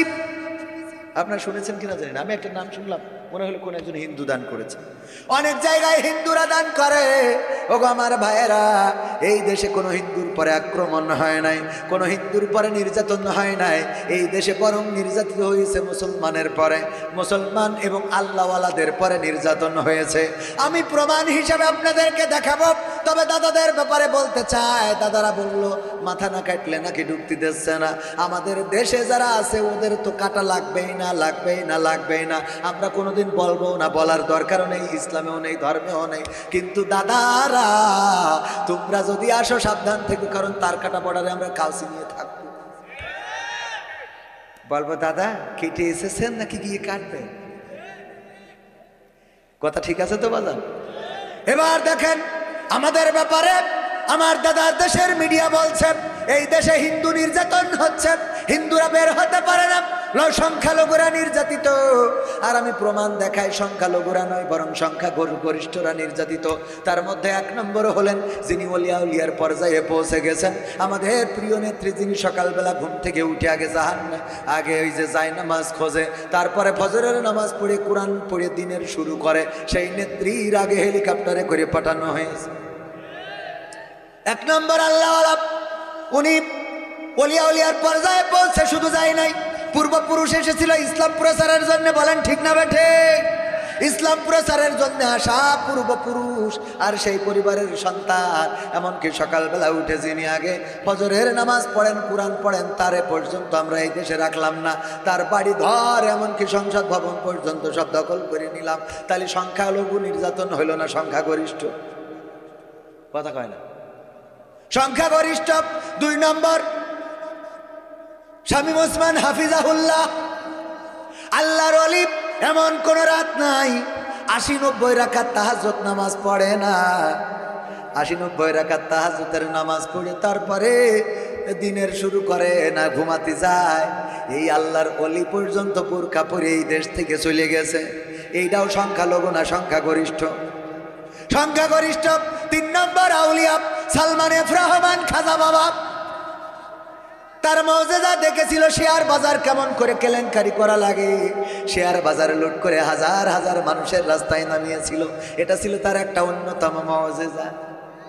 কি জেজা? মৌজেজা, কেমন করে মানুষরে ফকির বানাইতে হয়। আমরা কিছু গান কালেকশনের সময় বলি, আমার মনে হয় এটা উল্টো বলা উচিত। যেমন অনেকেই বলে কি জানো, সকালবেলার নদীর কুল ভাঙে ও কুল গড়ে, এই তো নদীর খেলা, সকালবেলার ধনী তুমি ফকির সন্ধ্যাবেলা। আমি বলি এইটা এরকম বলা দরকার ছিল, নদীর কুল ভাঙে ও কুল গড়ে, এই তো নদীর খেলা, সকালবেলায় ফকির তুমি ধনী সন্ধ্যাবেলা। আমরা খালি নেগেটিভ বলা শিখেছি। কি শিখেছি? নেগেটিভ। আমাদের পজিটিভ আসে না। আমরা 12 আরো আছে বলে যে দিয়ে ধন বোঝে মন কেড়ে নিতে কতক্ষণ। আর আমি বলি না, এটা বলার দরকার নাই, বরং বলেন নিয়ে ধন বোঝে মন ফেরত দিতে কতক্ষণ। ফেরত দেওয়ার ক্ষমতা আছে কার? নিয়ে ধন বোঝে মন ফেরত দিতে কতক্ষণ। আমার বাবা মারা যাওয়ার পরে অভাবের তাড়নায় 3 বিঘা জমি বিক্রি করেছিলাম সংসার চালাতে। আমি না, মানে আমার মা সংসার চালাইতে, আমরা তো ছোট ছিলাম। আজ থেকে 23 বছর আগের ঘটনা বলছি। আর আল্লাহ রাব্বুল আলামিন ওই ধন সম্পদ বিপদে মুসিবতে ফেলেছেন। আর এখন যেটা করতেছেন, প্রায় প্রতি মাসে 2-1 বিঘে করে আল্লাহ কি নাস।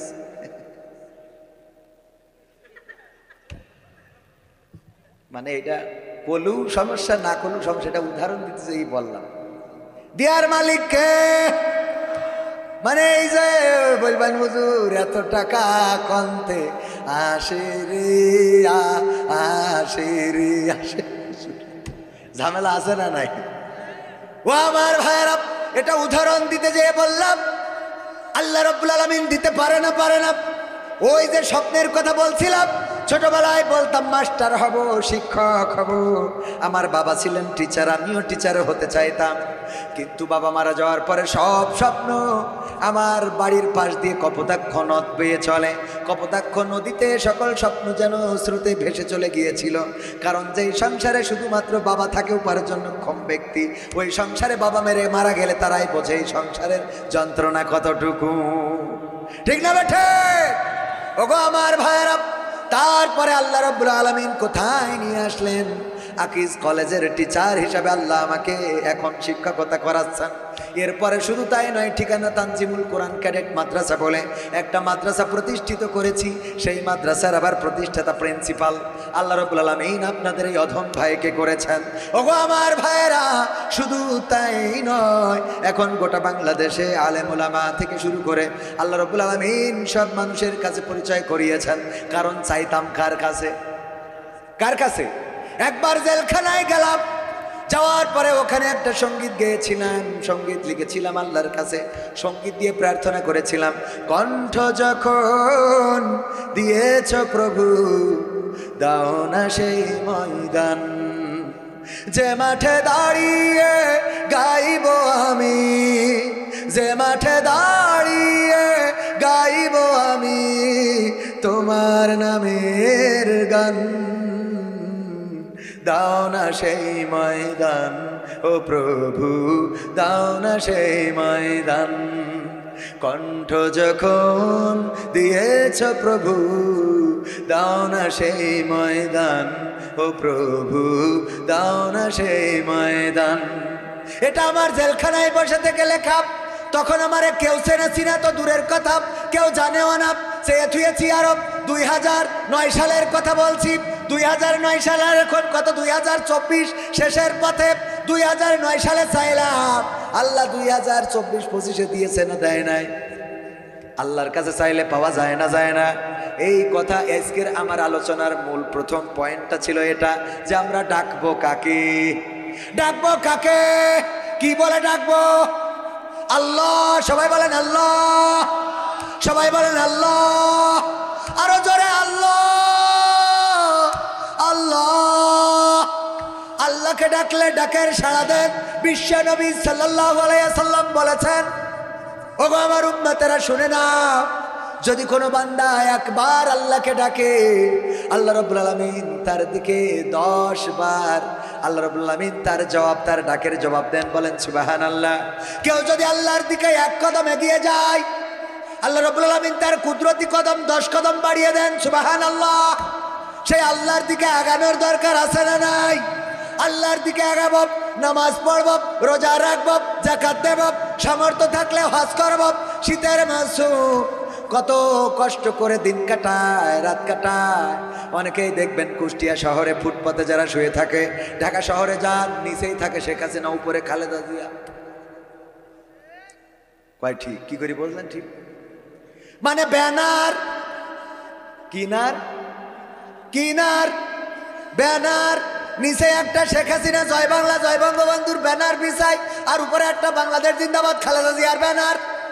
আর মাঝখানে ও যে যদি দুইজনের গরমে একটু গরম লাগে, ঠিক না বেঠে? এই ব্যানার ঢাকা শহরে যারা যায় তারা জানে রে কত কষ্ট করে। দেখেন কমলাপুর রেল স্টেশনে যান, কমলাপুর রেল স্টেশনে যান, সেখানে দেখেন গাবতলিতে যান বাস স্ট্যান্ডে, সেখানে দেখেন আপনার কুষ্টিয়াও থাকতে পারে, যশোরেও থাকতে পারে। অনাথ অসহায় শীতের দিন, পায়ে জুতা নাই, জুতা কিনে দেবেন। যদি পায়ে জুতা থাকে তাইলে আরেক জোড়া কিনে দেবেন, বাড়ি যেন মেজির পরে পরে।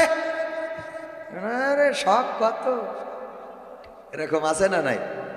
শখ মানে কি? এক ফকির এইছে আমার দরজা, আমি বলছি ভ্যানে করি, বুঝছেন স্যার, ভ্যানে করি, ফকির এইছে ভ্যান আল্লাহ, ভ্যানে ফকির শুয়ে রয়েছে আরামসে বালিশ দিয়ে, নাক ডেকে ঘুমাচ্ছে, আর ভ্যান আল্লাহ থাল নিয়ে নিয়ে বাড়ি আসতেছে। তা আমি বলছি যে ভাই আপনি এই যে ভ্যানে করি ওই আল্লাহর ওলি নিয়ে ঘুরিয়ে বেড়াচ্ছে, ও না করি তো আপনি ভ্যান চালাই ওরে খাওয়াইতে পারেন। বলছে হুজুর আপনি বুঝতে পারেননি, উল্টো বুঝে ফেলেছেন। কেন? তা বলছে আমি আসলে ফকির নিয়ে বেড়াচ্ছি না, ফকির আমার নিয়ে বেড়াচ্ছে। কি করি? বলছে আমি ওনার ড্রাইভার। বলছে আমি ওর ড্রাইভার, আমার মাসে একটা বেতন দেয়, ওই তাই ওই উনার ভ্যান, ওই মাইক সব উনার, মানে মাইকও লাগাই রেখেছে, কারণ ওর ঘুমতি হবে তো, ও অত বলার সময় পায় না, সবসময় মাইকই রেকর্ডিং করে রেখেছে। আল্লাহর রাস্তায় দান করো গো, দান করো গো, দান করো, এ কালে দান করিলে পরো কালে আমার খাবা, মানে একভাবে মনে করেন রেকর্ডিং করে রেখেছে আর কি, সুর দিয়ে দিয়ে। ওই যে আপনাদের এলাকার কৌতুক শিল্পী হইতো কি, এই দুনিয়ায় দান আইকেল ফকিরে দান করিলে পরকালে ঠেঙানি খায়, ঠেঙানি খায়। আপনাদের এলাকার একজন বলতো আইকেল ফকির। যাই হোক, এই যে ও বলতেছে আপনি বোঝেন নাই, আমি আসলে ফকির, মানে আমার লোক ফকির না, আমি ফকিরের লোক। ফকির আমার বেতন দেয় মাসে, সেই বেতনে আমি ওনার চালাই নিয়ে বেড়াচ্ছি আর এই বাড়ি বাড়ি থাল বাড়াই দিচ্ছি। তাই আমি বলছি তা মাইকি রেকর্ডিং করিস কেন? বলছে ওর হিসেব হইলো এত কথা বলে কিনা, ও ভিক্ষে করার জন্য এত কথা বলতেও রাজি না। চিন্তা করতে পারে মানে কোন জায়গায় যে ঠিক আছে। আপনার কুষ্টিয়ায় লিখা ভিক্ষুক মুক্ত অঞ্চল, কি লিখা? ওই দেখবেন সাইনবোর্ডে, ওর নিচে বসে একজন ভিক্ষে করছে। হ্যাঁ, আরিফ সাহ যাই বলছে লেখাপড়াটা করনি নাকি? তবে বাবু কি হইয়েছে, কি হই বোঝো না? সাইনবোর্ড কে নিচে চাও কি তুমি? কেন বাবু উপরে কি লিখা গো? কি লিখা মানে? উপরে লিখা রে ভিক্ষুক মুক্ত অঞ্চল, আর তুই তার নিচেই তাবু গাড়িছিস। একটু ফাঁকে যাইয়ে কর। বলছে ওখানে লিখাও ঠিক আছে, আমিও ঠিক আছে। ও লিখাও ঠিক, ও ঠিক। কেন? বলছে ওখানে লিখা তো ভিক্ষুক মুক্ত অঞ্চল, আমি তো ভিক্ষে করছিলি, তো কি কইতে যা? বলছে আমি সাহায্য চলছি। সহ্য না করে পারা যায়? ও কি তুলতেছে? সাহায্য চলছে, ভিক্ষে করতেছে। যাই হোক ভাইয়ের আমার, কিছু সঙ্গীত তো শোনানোর দরকার আছে। আবার মা বোনেরা আছে পর্দার অন্তরালে, তাদের ব্যাপারেও দু একটা কথা বলা দরকার। যত পুরুষদের থেকে মহিলারা বেশি হয় এখানে, জানি না কম হয়েছে না বেশি হয়েছে? বেশি না? পুরুষদের থেকে মহিলারা বেশি। অনেক জায়গায় গেলে বলে হুজুর মহিলা প্যান্ডেলে জায়গা ধরছে না, একটু সামনে আগায় বসতে বলেন। আর পুরুষ প্যান্ডেল অনেক সময় দেখা যায় খালি। আমি বলি এদেরকে প্রজেক্টরের সামনে দেন আর ওইটাই এখানে, কারণ এত পুরুষ যদি এই জায়গায় না ভরতে পারে, ওরা যদি প্যান্ডেল ভরে ফেলে তাহলে ওরা সামনে আসবে। তো মা বোনেরা, তাদের ব্যাপারেও দু একটা নসিহা করা দরকার, কারণ এই সমাজে অনেক ফিতনা বাড়ছে, আর এই ফিতনার অন্যতম কারণ হলো নারী। ঠিক না বেঠিক?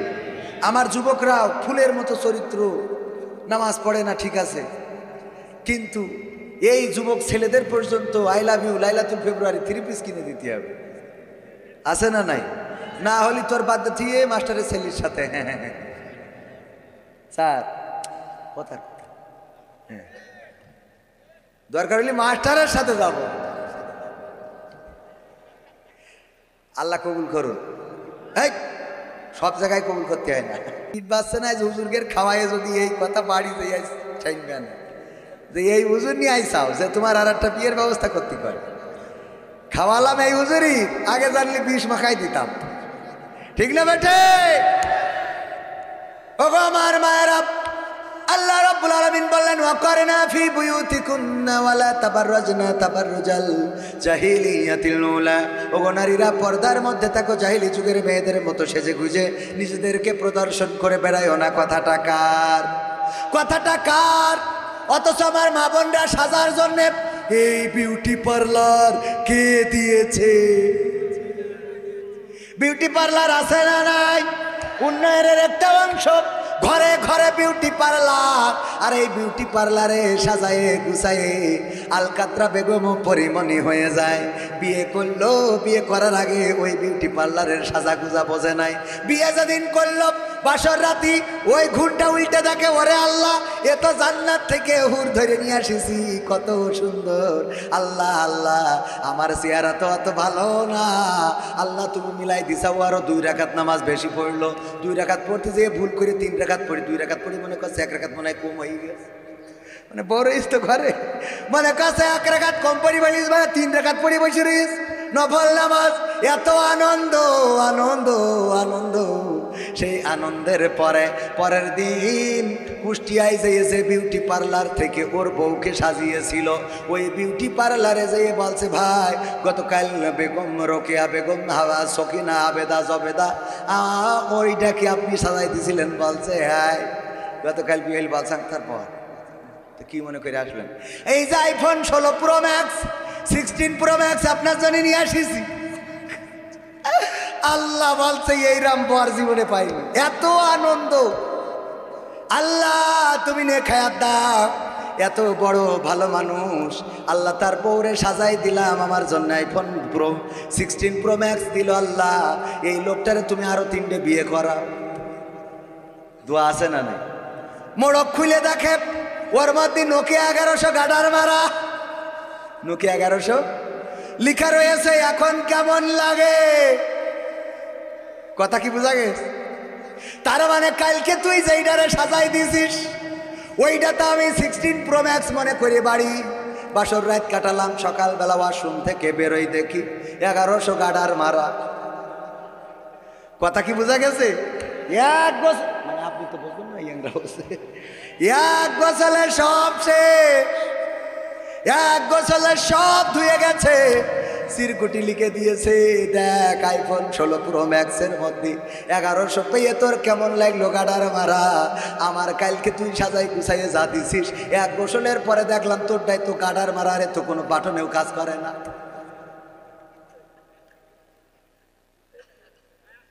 আছে না নাই? ওগো আমার ভাইয়েরা, একদিক বলতে গেলে আর একদিক থেমে যায়, সময়ের মধ্যে শেষ করব। ওই যে বলছিলাম সংখ্যালঘু নাকি সংখ্যাগরিষ্ঠ নির্যাতন হচ্ছে, 3 নম্বর আউলিয়ার কথা বলেছিলাম, সালমান এফ রহমান মৌজেজা দেখাইছিল। 4 নম্বর আউলিয়া হলো ওবায়দুল কাদের হাফিজাহুল্লাহ। এই আউলিয়াও টুপি পারে না, লম্বা টুপি, সামনের তে পিছন দিকে লম্বা টান টেনে, সেই টুপি এই পরা আল্লাহর ওলিও বাংলাদেশে রাখলাম না। এরপরে ওই যে সালমান এফ রহমান গত রমজানে যে ইমাম, কাবা শরীফের ইমাম, যেখানে দাঁড়াইছে বরাবর তার সোজাসুজি দাঁড়াইয়ে ইতেকাপ করিয়েছে, ফেসবুকে আবার স্ট্যাটাস দিয়েছে, আমি ডাইরেক্ট কাবার ইমামের সোজাসুজি দাঁড়াই ইতেকাপ করতেছি। তার মানে ও ওলিয়া উলিয়ার উপরে চলে গেছে। সেই পরহেজগার পর্যন্ত দাড়িটাও রাখতে পারল না, আবার তা বিপদের সময় চড়িয়েছে নৌকায়। 5 তারিখে নৌকা ভেঙে তাতে আবার চড়িয়েছে। লজ্জা, ওকে লজ্জা হলো। তুই একটু বাসে মাসে পলা, হ্যাঁ, নাই ধান খেতে যা, হ্যাঁ, নাই দোকানদারি করি দাড়ি পাল্লাতে ওজন খা, তুই আবার নৌকায় চড়লি কোন আন্দাজে? ফখরুলি যদি আমার ওবায়দুল কাদের কাকা থাকতো তাহলে বলতো মাসুদ ভালো হলো না, ঠিক না বে? ঠিক। আবার নৌকা, মানে কেমন লাগে? এরপরে 4 নম্বর আউলিয়া, 4 নম্বর ওবায়দুল কাদের, 5 নম্বর আউলিয়া মানিক, বিচারপতি মানিক। দেখেন কত সুন্দর করে বুঝলো যে এই দুনিয়ার জীবন জীবনই না, সুতরাং পরিবর্তন হতে হবে। কি পরিবর্তন হওয়া যায়? সারা জীবন দাড়ির বিরুদ্ধে, টুপির বিরুদ্ধে কথা বলে, আবার উনি তওবা করে মাথায় টুপি পরলো, দাড়ি রাখলো, এমনকি সব আরামায়েশ ত্যাগ করে বাগানে যেয়ে কলা পাতায় শুয়েছিল, ঠিক না বেঠে? অথচ বাংলার আল্লাহর ওলিরা, বাংলাদেশের মানুষ এমন বড় একজন পরহেজগার যে বনবাসে চলে গেল। বলছে বনবাসে, আপনার পর বনবাসে না পাঠায় এক কাজ করেন, আমার বাড়িটা বনের কাছে আর আমি ওখানেই বাস করি, আমার বাড়ি পাঠাই দেন, তাহলে বাসও হবে না বনও হবে না। বোঝেননি তো? বনবাসে গেল, ওই যে বাগানের মধ্যে কলা পাতার মধ্যে শোয়া এই বাঙালি পালোয়ান, দেখেন এই আল্লাহর ওলির বিসি পর্যন্ত খুলে নাকি রেখে দিয়েছে। সহ্য না করে পারা যায়? ঠিক না বেঠে? তারপরে আউলিয়া ইনু মেনন, তারপরে দীপু মণি। দেখেন ইনু মেনন, সেও হজ করে আসলো আপনার কুষ্টিয়ার আল্লাহর ওলি ইনু সাহেব।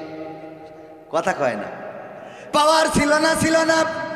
এই কথা বলা এখানে কাঠি খুলতো, স্টেজতে নামা হইতো, কয় নামা হইতো।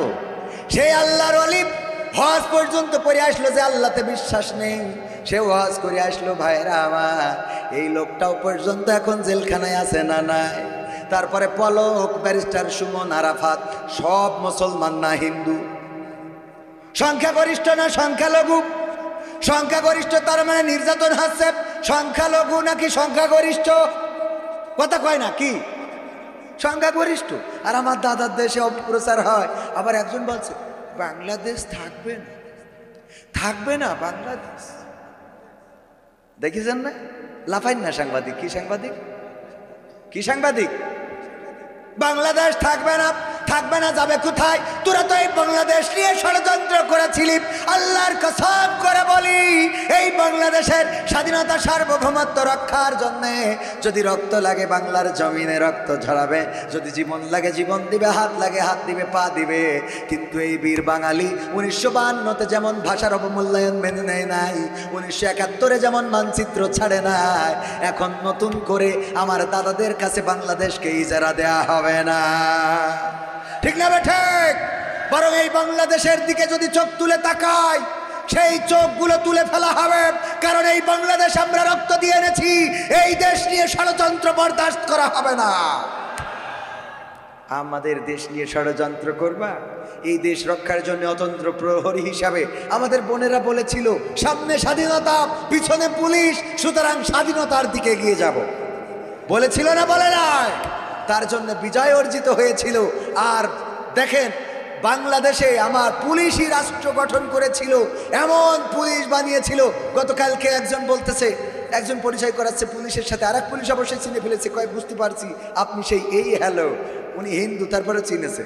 বাট মুসলমান একজন, আমার এলাকায় বাড়ি যশোরে পালবাড়ি, হয়তো এই আলোচনা তার সামনে যেতেও পারে। গতকালকে বলতেছে, ভাই কবি ভাইকে চেনেন? তা বলছে না, চিনি না তো। আমি বললাম, ভাই চিনবেন না, কারণ আওয়ামী লীগের পুলিশ যে কোটা, ওরা কেউ আমারে চেনবে না। কথা কয় না? বললাম, আমারে ওরা চেনবে না, চেনা সম্ভব না।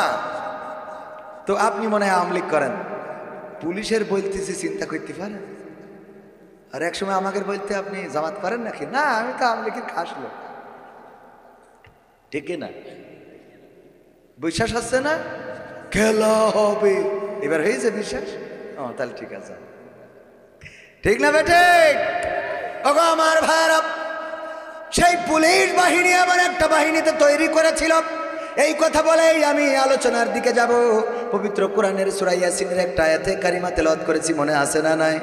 আল ইয়াউমা নাখতিমু আলা আফওয়াহিহিম ওয়া তুকাল্লিমুনা আইদিহিম ওয়া তাশহাদু আরজুলুহুম বিমা কানু ইয়াকসিবুন। আমার আল্লাহ বলছেন, ওগো আমার বান্দারা শুনে নাও, ওগো আমার খোরদোসা দোয়াবাসী শুনে নাও, ওগো আরিফ স্যার শুনে নাও, ওগো মাহফিলের সভাপতি শুনে নাও, ওগো শ্রোতারা শুনে নাও।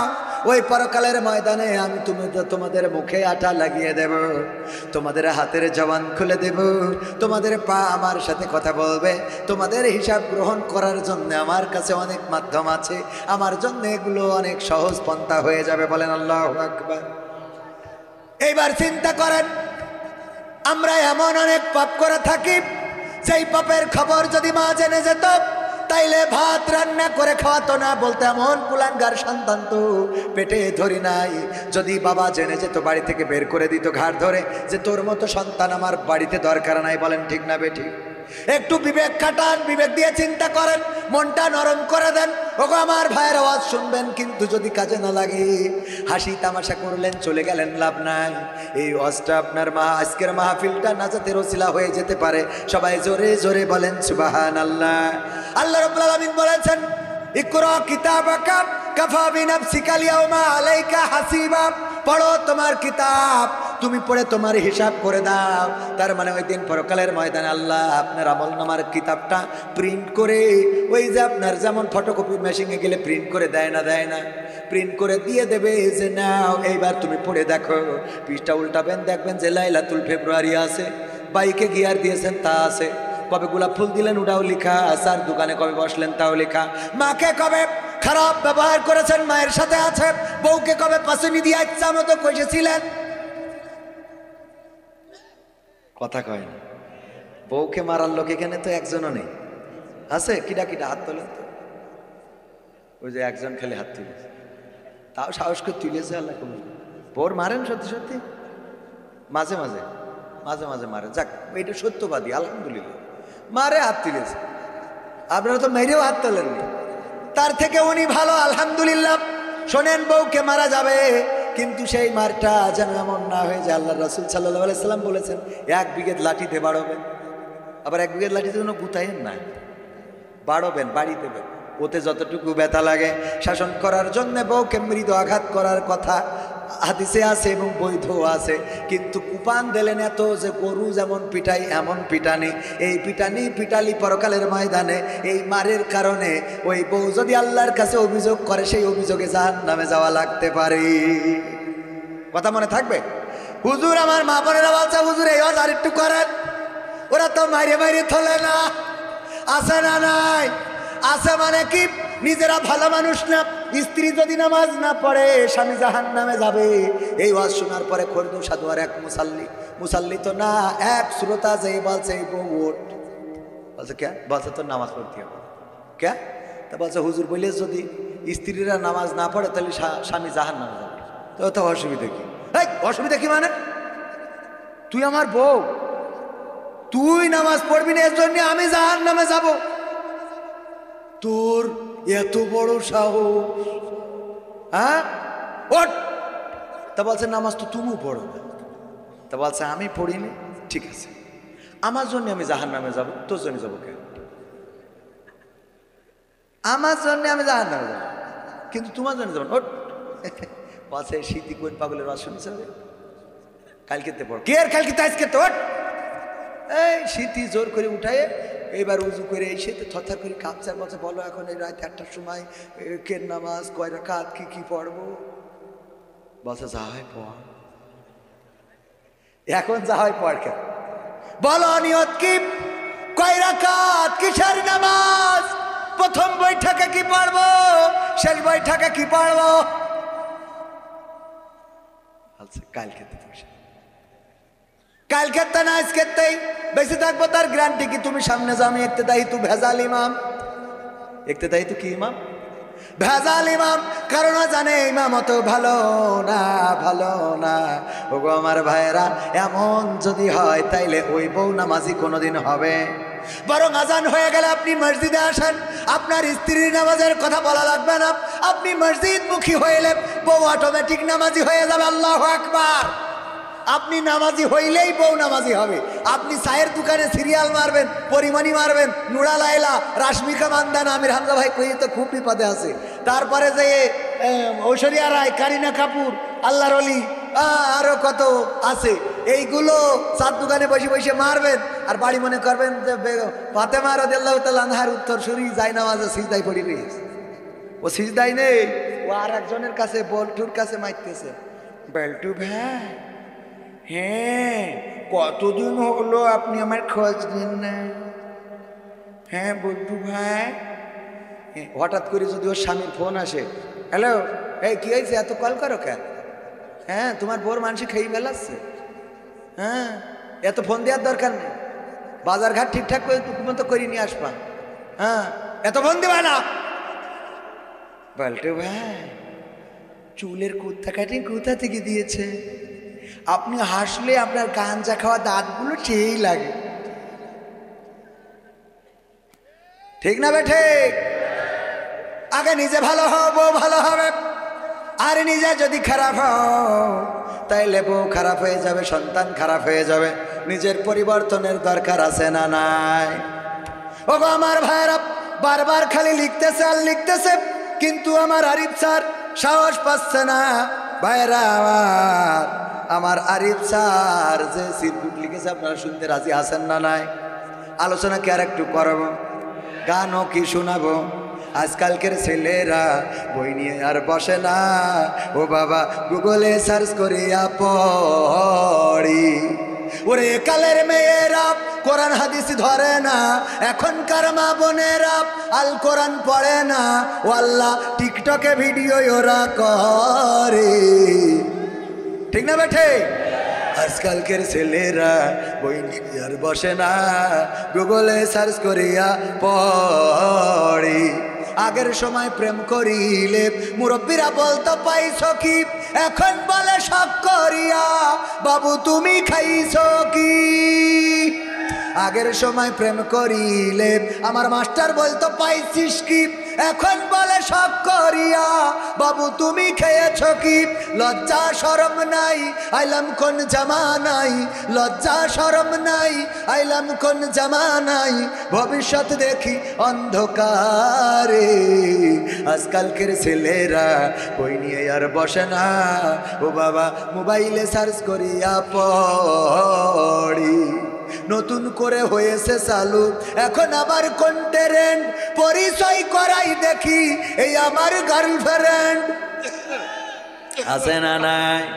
হঠাৎ যদি কোনো বন্ধুর সাথে কুষ্টিয়া ইসলামিক ভার্সিটির সামনে দেখা হয়, ইসলামিক ভার্সিটি বলেই সবাই নামাজি নাকি, না নামাজ পড়ে না। দেখা গেল আর একজন রয়েছে বগলের মধ্যে হাত, এই কিডা বোরকা পরা পাশে, কবে বিয়ে করলে দোস্ত, শুনাইলে তো না, দাওয়াত তো দিলে না। ভাবি আসসালামু আলাইকুম, কেমন আছেন ভাবি যান? ভাবি না তো কিডা, পরিচয় করাই দিলে এই আমার গার্লফ্রেন্ড। আছে না নাই?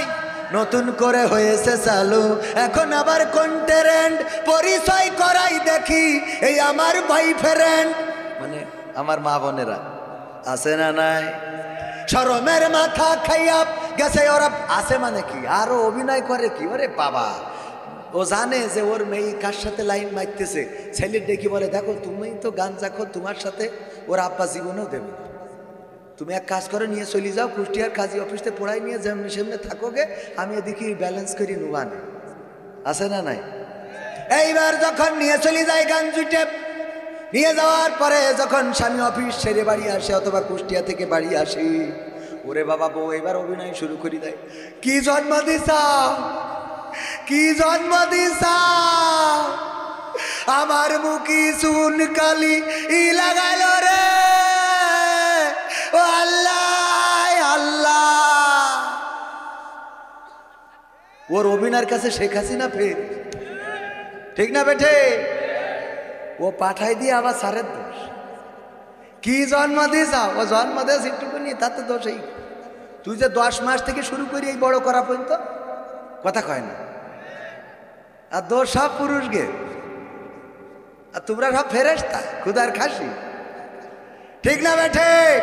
আমার যুবকদের ভুলাই ভালাই পটায়ে একেবারে জীবনে খোল করি ছেড়ে দেয়।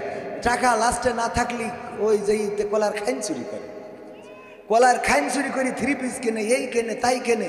এইবার যখন ওর আব্বা অন্য জায়গায় বিয়ে দেয়, ও যে আমার চেয়ারম্যান, ভারপ্রাপ্ত চেয়ারম্যান কোনটা আছে না? হ্যাঁ ভারপ্রাপ্ত। তো ওই চেয়ারম্যানের কাছে যে বিচার দেয় যে চেয়ারম্যান সাহেব মকসদের ছেলে আজ 7 বছর ধরে আমার প্রলোভনে, বিয়ের প্রলোভনে ধর্ষণ করে। এই ধর্ষণ হলে জোর করি একবার দুবার হবে, 7 বছর ধরে হয় কি? কথা কয় না। তুমি বিশাল আল্লাহর ওলি, তুমি তাহাজ্জুদ পড়ছিলে, শয়তান ছেলেপিলেগুলো চরিত্র নষ্ট করে ফেলাইছে, আর সব টিং টিং হয়ে যাচ্ছে দিন দিন। আগে মানুষ কত সুন্দর, দা গায়ে শক্তিও নেই, জোরও নেই, পাওয়ারও নেই, সব শেষ, তেসমারা খাওয়া শেষ। আগে মানুষ যদি মানুষ দেখতেন কত সুন্দর, স্যার আগের সময় মানুষ দেখেন কি সুন্দর ছিলেন, কি সুন্দর কাটে। এখনকার ছেলেপিলে দেখবেন টিং টিংয়ে। আগে যদি এরকম টিং টিংয়ে থাকতো তা মুরব্বীরা বলতে তুই কিছু খাইস না নাকি, আর এখন টিং টিং হলে কয় কিছু কি খাওয়া ধরেছিস? ঠিক না বেটে?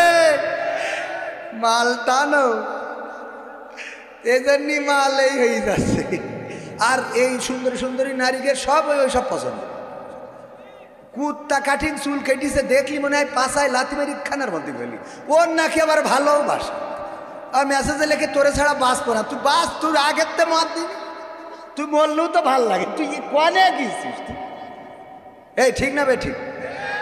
মুখের কাছে মুখ নেওয়া যায় না, আমাদের এক স্যার বলছে যে ওর চাচি ছিল, চাচা ছিল সমবয়সী, অনেকেই থাকে না চাচা সমবয়সী, তো চাচা ছিল সমবয়সী। চাচা একদিন ভাতিজার কাছে দুঃখ করে বলছে, তো চাচি আমার জীবনে কোনোদিন একটু ঠোঁটের কাছে ঠোঁট নিতে দিলে না, মানে একটু মানে করতে দিলে না, চুমো খাতি দিলে না। তাই ওই বলছে একটু বলছেন দিনই, তা চাষি দেখি বলছে, ও চাষি, চাষা তো সমবয়সী একটা কথা বলেই ফেললো, তাই এটা করো কেন, এটা না হক কাজ হয়ে যায় কি, তা তুই একটু চাষার নাকি মুখের কাছে একটু কোনোদিন ঠোঁট। তা বলছে যে শোন, বলেছে যখন আমি সত্যি কথা বলে দিচ্ছি, তোর চাষা বিড়ি সিগারেট খেয়ে মুখের যে অবস্থা করেছে, ওর পাশার কাছে মুখ নেবো তখন তো মুখের কাছে এত গন্ধ। আর এই গাঁজা খোরগের ভালোবাসে, আর হুজুররা মেয়ে খুঁজে পায় না। আমার বিয়ের সময় কি কম জ্বালা গেছে, সে দুঃখের কথা না বলে কেউ দেবে না। আমার মা মেয়ে দেখতে দেখতে, মানে আব্বা থাকলে আব্বা বলতো বিয়ে দিয়া দরকার, মা তো ধৈর্য যে যাক ছেলের একটা বাচ্চা কাছে তো হতে হবে, তারও বয়স হয়েছে। অনেক কষ্ট করি, কত জায়গায় প্রস্তাব নিয়ে, না মুরব্বী মুরব্বী, হবে না হবে না। তারপরে আমার এক শ্বশুর যাক বলে, মানে কানা খুঁড়া এনে মানুষকে নিয়েছি আর কি, বোঝেননি, দিতেই চায় না। আর এই গান জুইটেরা দেখো, ওরা নাকি 2-3টা করে থাকে, হবে শয়তান। আর এইগুলো মহিলারা বেশি আশকারা দিয়ে এগুলো করে। শুক্রবারেও কসিং করতে গেছে, শুক্রবারে কের কসিং রে, শুক্রবারে কসিং। এবার কয়দিন পরে এসে বলে বমি বমি ভাব হচ্ছে, তা কসিং যদি সব দিন করে তা ও তো শরীর খারাপ করবে, শয়তান। হুজুর ও এখনো তো আলোচনা শেষ করিনি, করেছি আলোচনা কি শুনতে চান আপনারা? কতক্ষণ শুনবেন? সারা রাত, একদম নগদ কথা। এ যে মানে কত বড় মিছে কথা, মানে এর থেকে মিছে কথা। আল্লাহর জন্য ভালোবাসি, ওই যে বলছিলাম হুজুর আল্লাহর জন্য ভালোবাসি, রাসূলের জন্য ভালোবাসি, নামাজ পড়ে না এখন তো, দাড়ি তো রাখেইনি, পাঞ্জাবি সহ্যই করতে পারে না, হুজুর আবার আল্লাহর জন্য ভালোবাসে। পরেশগার এরা মাসে না নাই, আল্লাহর জন্য যদি ভালোবাসা হয় তাকে তাহলে আল্লাহর কাজ আগে করতে হবে না? আল্লাহর জন্য ভালোবেসে ও আর শয়তানের কাজ করে বেড়াচ্ছে।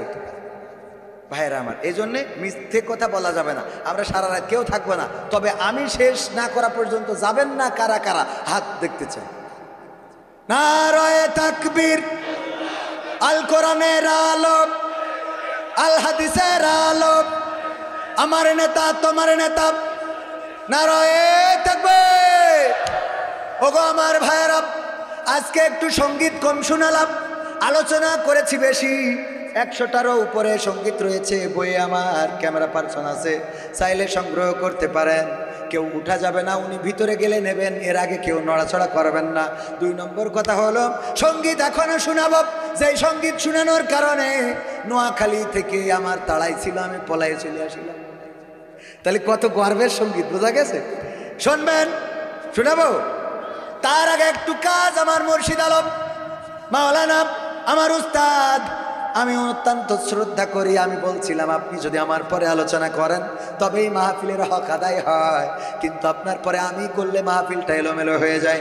কারণ আপনি একজন আলেমে দিন, প্রসিদ্ধ আলেম, আর আমি তো কেমন আলেমও না জালেমও না, মাঝখানে 3/4 আলেমও না জালেমও না।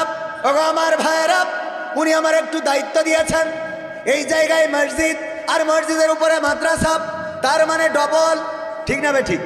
মসজিদে তো মসজিদ থাকে, মাদ্রাসায় মাদ্রাসা থাকে, কিন্তু এখানে মসজিদ আর মাদ্রাসা একসাথে, নিচে মসজিদ উপরে মাদ্রাসা। এই মাদ্রাসার ছাত্রদের জন্য আর মসজিদের উন্নয়নের জন্য আপনাদের কাছে একটু দাবি জানাবো। পবিত্র কোরআনের পারা কয়টা?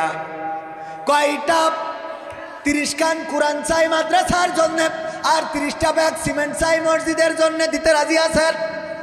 দেয়া যাবে? প্রথম কোন ব্যক্তি?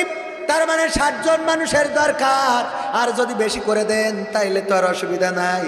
বিশেষ অতিথি ভারপ্রাপ্ত চেয়ারম্যান 10,000 টাকা দান করেছেন। আল্লাহ দানকে কবুল করে নিয়ে ভার মুক্ত করে দিয়ে আল্লাহ ডাইরেক্ট প্রাপ্ত চেয়ারম্যান করে দেন, বলেন আমিন। প্রথম কোন ব্যক্তি আছেন?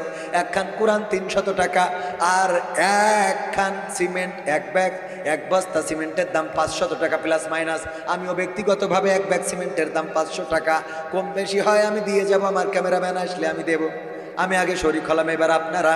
1 নম্বর ব্যক্তি, আমি সিমেন্ট দিলাম 1 বস্তা, ভাই কি দিবেন? কোরআন নাম কি? মোহাম্মদ মিল্টন খন্দকার ইসলাম। মিল্টন খন্দকার কত গান লিখেছে, তার নামে নাম আমার মিল্টন ইসলাম ভাই। প্রথম পাড়ার সম্মানে একখানা কোরআন দিবেন, আল্লাহ দানকে কবুল করে নাও। মাদ্রাসার জন্য কোরআন দিল আল্লাহ, এই কোরআনের ওসিলায় আপনজন যারা কবরে, কবরগুলো জান্নাতের বাগান বানাও, বলেন আমি। 2 নম্বর কোন বান্দা? আমার চাচাজার নাম কি? নাম কি শুনে? আপনার নাম? আব্দুল গফুর শেখ। তার বাবা মারা গিয়েছেন, বাবার নামে একখানা কোরআন নগদ করলেন দান, 2 খান হলো, আল্লাহ দানকে কবুল করনে খেয়াল দাও। আল্লাহ বাবার কবরটারে জান্নাতের বাগান বানাও, পরকালে জান্নাতে একসাথে সাক্ষাৎ করাই দিও, বলেন আমিন। আমার চাচাজার নাম কি বললো? 3 নম্বর ব্যক্তি। আগে কোরআনটা তুলে নিই, তারপরে সিমেন্টে যাব। বাদশা। বাদশা, আল্লাহ তুমি পরকালে বাদশা বানিয়ে রেখো, দুনিয়ার জীবনটা আল্লাহ শান্তির করে দাও। একখানা কোরআন দিল। 4 নম্বর ব্যক্তি, আল্লাহ দানকে কবুল কর। 4 নম্বর হলো তো? 4 নম্বর, আল্লাহ দানকে কবুল করো বাদশা সাহেব। আল্লাহ তার দানের ওসিলায় তুমি মনের নেক মাকসাদ পুরা করে দাও, আপনজনদের কবুল করে নাও। 5 নম্বর, ওই যে আমার ভাইজান নাম কি শোনা? আমার নাম কি বলে দিন? জাফর। আমার জাফর ভাই বিশ্ব নবী যুদ্ধের ময়দানে মুতার প্রান্তরে পাঠিয়েছিলেন। প্রথম সেনাপতি যিনি ছিলেন জায়েদ, দ্বিতীয় সেনাপতি ছিল জাফর, তার নামে নাম।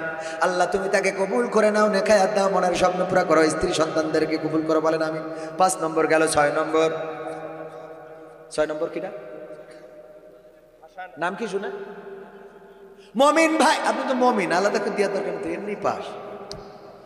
তাও দেন, অসুবিধা নেই।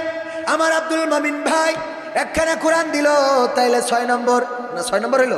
6 নম্বর, আল্লাহ দানকে কবুল করে নাও মমিন ভাই। 6 নম্বর কিডা? হাসান আলী। নারায়ে তাকবীর। আমার হাসান আলী ভাই একাই দিল 5টা, 6 আর 5 11 হয়ে গেল। আল্লাহ দানকে কবুল করো, নেখায়াত দাও, মনের স্বপ্ন পুরা করে দাও, আপনজনদের কবুল করো। আবার 5 ব্যাগ সিমেন্টও দিয়েছে আল্লাহ, তাইলে সিমেন্ট হইলো 6 ব্যাগ, আমি দিলাম 1 ব্যাগ, উনি দিল 5 ব্যাগ, 6 ব্যাগ হয়ে গেল। মসজিদের জন্য 5 ব্যাগ সিমেন্ট, মাদ্রাসার জন্য 5টা কোরআন দিল। আল্লাহ এই দান যিনি করলো, আপনজন যারা কবরে ক্ষমা করো, আল্লাহ দুনিয়ার জীবন সহজ করো, ব্যবসা বাণিজ্যে বরকত দান করো। শাহিন একটা কোরআন, তালি কোরআন হলো 11 আর 1 12। দাদার জন্য দোয়া চেয়েছে, দাদার কবরটারে জান্নাতের বাগান বানাও। আমার মা বোনেরাও নাম লিখিয়ে দিতে পারেন। আপনারা উঠে চলে গেলে কিন্তু আমি আর গান শোনাবো না, মোনাজাত করে দেব। আর যদি থাকেন তাইলে 2-1টা সঙ্গীত শোনাবো। কিডা? জিল্লু মাস্টারের আম্মা, জিকু মাস্টারের আম্মা 2টা কোরআন, 12 আর 2 14। নারায়ে তাকবীর। আল্লাহ আমার জিকু মাস্টারের আম্মার দানকে কবুল করো, কোরআনের জন্য যিনি দান করলো দানকে আল্লাহ কবুল করে নিয়ে নেখায়াত দাও, অসুস্থ থাকলে সুস্থতা দান করো, আপনজনদের কবুল করো। নাইম, নাইম আলী। নাইম আলী আমার চাচা যান একখানা কোরআন। মা নাই বাবা নাই, চিরজনমের মতো বিদায় নিয়েছে। কোন মাটিতে তৈরি রে তুই মা, কোন মাটিতে তৈরি রে তুই মা, কোন মাটিতে তৈরি রে তুই মা, কোন মাটিতে তৈরি রে তুই মা।